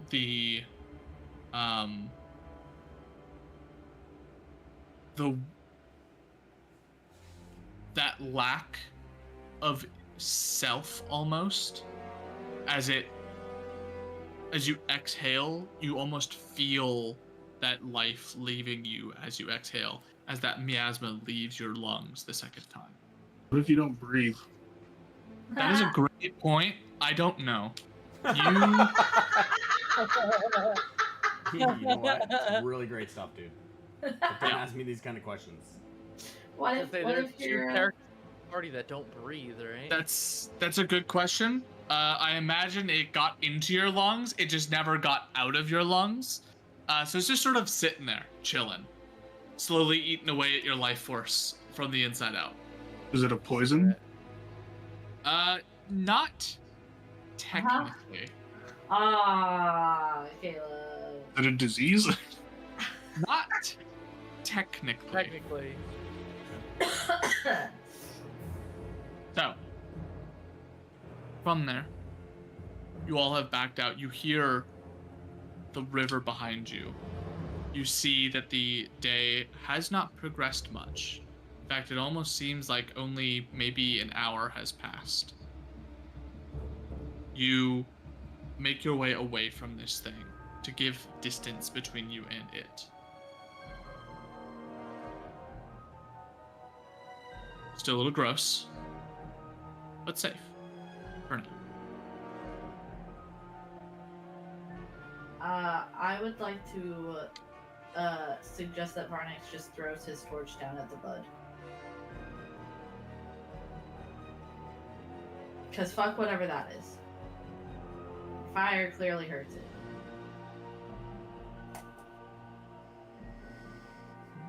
I'll stab the torch at it and see what happens. Don't go Okay. down there. Just-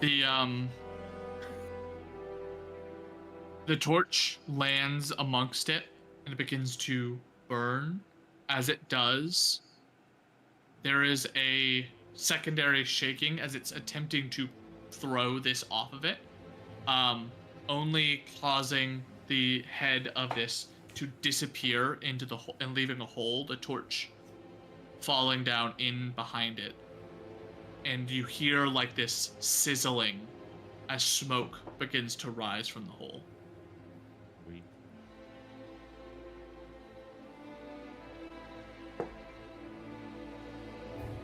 I hate it here. Have we been brought back further?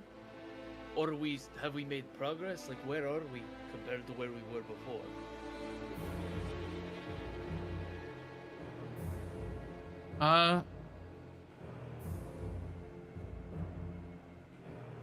Make a survival. It's a good question.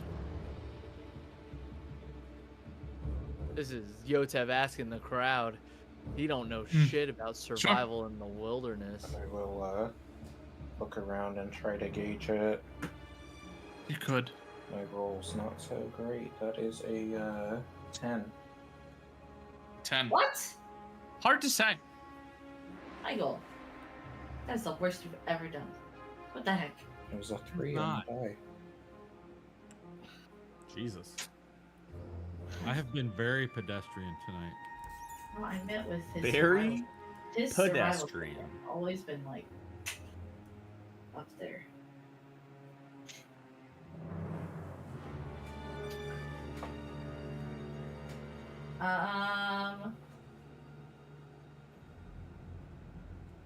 Do I see any more of those little plant thingies anywhere near us? Make a perception check.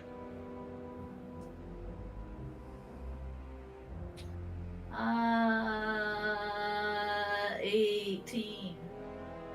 18. From what you can tell around you, no, not at the moment. Cool. I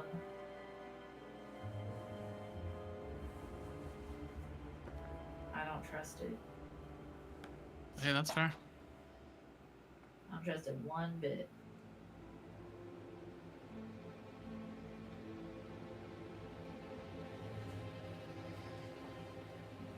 This is good for us. This entire experience made us all closer. If you We think all about it. separated, or did any of us stay together? I was with Varnex for a while. Yeah, Then he then kinda just then he fucked off and went fell. to sleep. I didn't go to sleep. I was asking around for information on the wood. Did anyone have any strange visions? I was back on a battlefield from my youth, and I fought my former commander.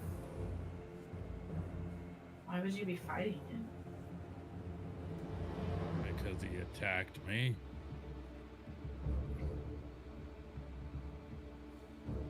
Alright. I mean, I just saw my father before he passed away. He asked if I was here. I'm not sure if that was just the hallucination or what the last thing he might have said. He just asked you what, sorry? If I was here. Almost like he couldn't see me, but he could see me.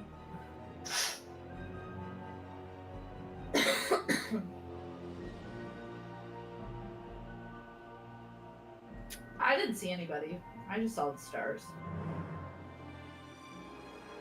I saw a version of myself pushing me into a grave. Terrifying. That is kind of creepy. I saw a member of the Pyra who left my home a long time ago,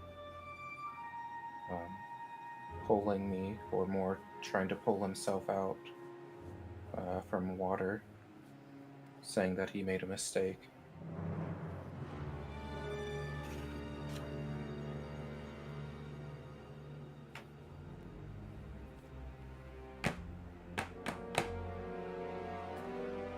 Okay.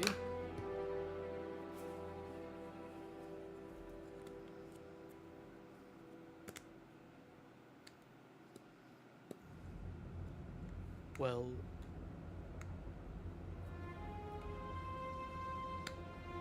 Kenji, what did you see anything?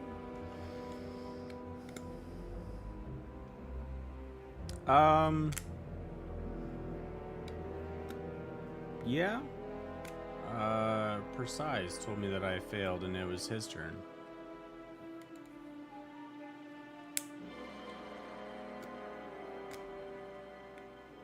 Interesting. It might be centered around something around regret.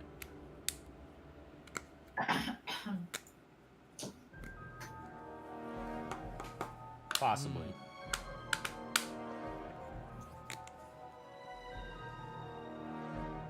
It also sounds like ones we might have been close to were once lost or now lost.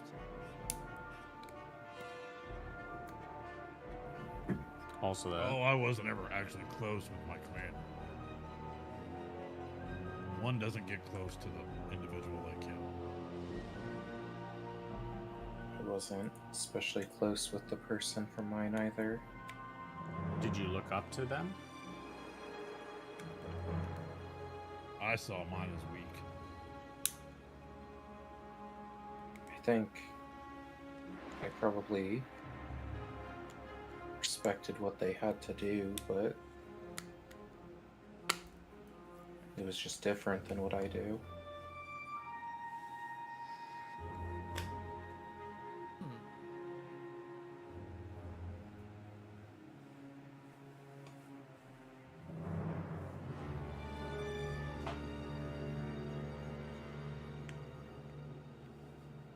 It's hard to say almost if it was just the fog and miasma, or it was something that that plant decided they wanted to bait us with. A side effect of whatever hallucinogen it is working with, while being infused with the miasma.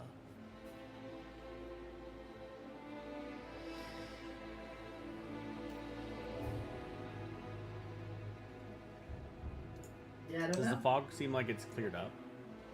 It's still present. It's around your waists again. So for Yotev, it's sort of like at a collarbone level. But nothing like, it doesn't look like it was mixing like it was before. There wasn't that like with extra. with smoke, no. That seems to be a part of the vision. Maybe we just took like a shit ton of drugs. I would and it never. just- yeah. Well, unintentionally. So incredibly hard to believe, Cassandra, but you might have done drugs. So just let that sink in, and maybe we just hallucinated the shit out of it, and that plant just wrapped us up. And we just had There's- a really bad trip. Look, there's many different types of fauna here, you know. There are some mushrooms out there that cause hallucinogenic visions and trips. It could be just another thing of that with that plant or was trying to eat. Can I check the surrounding area for those said mushrooms? Make a perception check or investigation, actually. An investigation? Oh. Mm-hmm. Oh, fuck, I'm terrible at these. Oh, wait, no, I lied. That's intimidation. 18. I don't know if they would grow here. 18. You don't see any mushrooms around that would be like particularly hallucinogenic. You do, however, see these as you're sort of getting in closer and feeling around on the ground for them, because it is full fog, so you have to like get down and Yeah. search. You do feel and then see what looks to be these grooves in the ground that all lead off down in the same direction. And as you look, they look like it's almost as though something was dragged through the forest Towards the plant. towards the plant. Was that us? It would stand to reason. Can I find my Pegasus? 600 feet in the air. And the rest of our steeds? My You stomach can try to find them, but the rest of your steeds are not here. Is Desna here? Not at the moment. Can I look through Desna's eyes? I have not Mhm. done this yet. We never got Desna from the fucking plant. It's still in the plant. Not like No, this. 'cause he said all of the other pods broke and stuff. So if they were in the pods, like our We would've seeds and known. stuff, where we would have seen them. You try to and cannot. Can I tell if she's summoned or not? Does that make sense? Can I tell if she's on this plane or if she's been I playing? would Does that make I would, sense? I don't know. yeah, I would say probably not. Like, I can't tell if she's, like, here at all. The telepathic communication requires the creature to be within 100 feet of you. Oh, okay. Same with the looking through their eyes and casting a spell through them. So, And I assume that that's not doubled from the thingy-mabobber. no. Okay.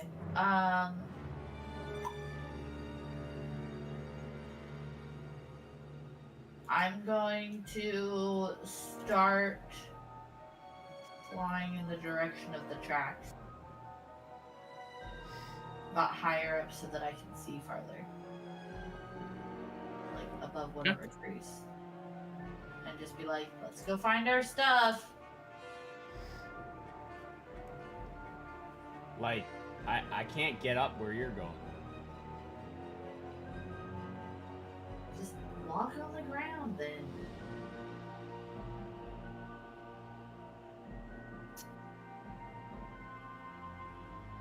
I'm gonna start going that way. As Cassandra takes off, I imagine the group begins to follow. I mean, I guess. I mean, it's either going and finding our seeds and stuff, or trying to destroy this plant. Steed, singular. Yeah. Am I the only one that still has mine? Where are theirs? Correct. The forest is not conducive for, like a cart, so the beasts of burden were not brought into the forest. Oh. But I brought mine? If that's what you wanted to have done. Is it because it can fly? I do not know. You made this call. We did not bring our steeds. Well, I brought mine. I took Mountain Combatant. Yeah, I brought mine too, technically, but he's with me. I would have assumed that I would have kept mine because it can fly with the trees. So yeah, I want to go try to find the Pegasus. I guess I don't have to find the Pegasus. I just resummon it, right? Mm-hmm. I think I still go try to find. Backtrack where we went if that's not the way forward, because then we just risk getting lost in fog again. Is the speed also is communicating with the Pegasus also 100 feet? I don't remember. I don't think it's part of the find steed stuff. Because you're not normally able to communicate with them, but I can communicate with the Pegasus. Huh. What? Oh yeah, the Pegasus is good.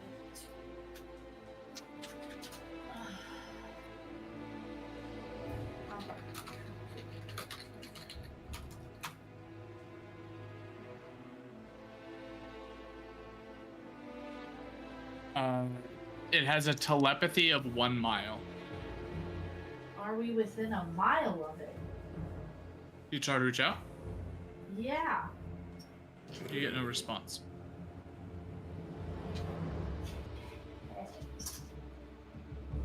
Then I will say that we are at least a mile away from where we were, at minimum, because now at least I have a gauge.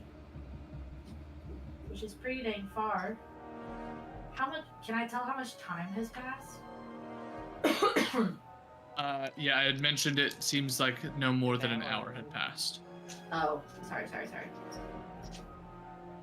So we probably just got over, walk a mile and 15, that's right. Okay. Do we want to try to kill this plant? Didn't we just No, do I that? just want to go. Yeah. Then I vote we book it real fast, and I'm gonna try to resummon Desna and Pegasus. Alright. It takes some time, and you all begin to travel. And as you leave this strange plant behind, there is maybe 10, 15, 20 minutes down the road, down this path, when behind you a small sprout begins to reemerge from a hole. We'll end there. Tricky, tricky. Feed me. Feed me. Feed me, Seymour. Right, so if I do, what do I do first? What level is Find Familiar? Second, First, find familiar. find familiars first. Sorry, they're gonna find Steed.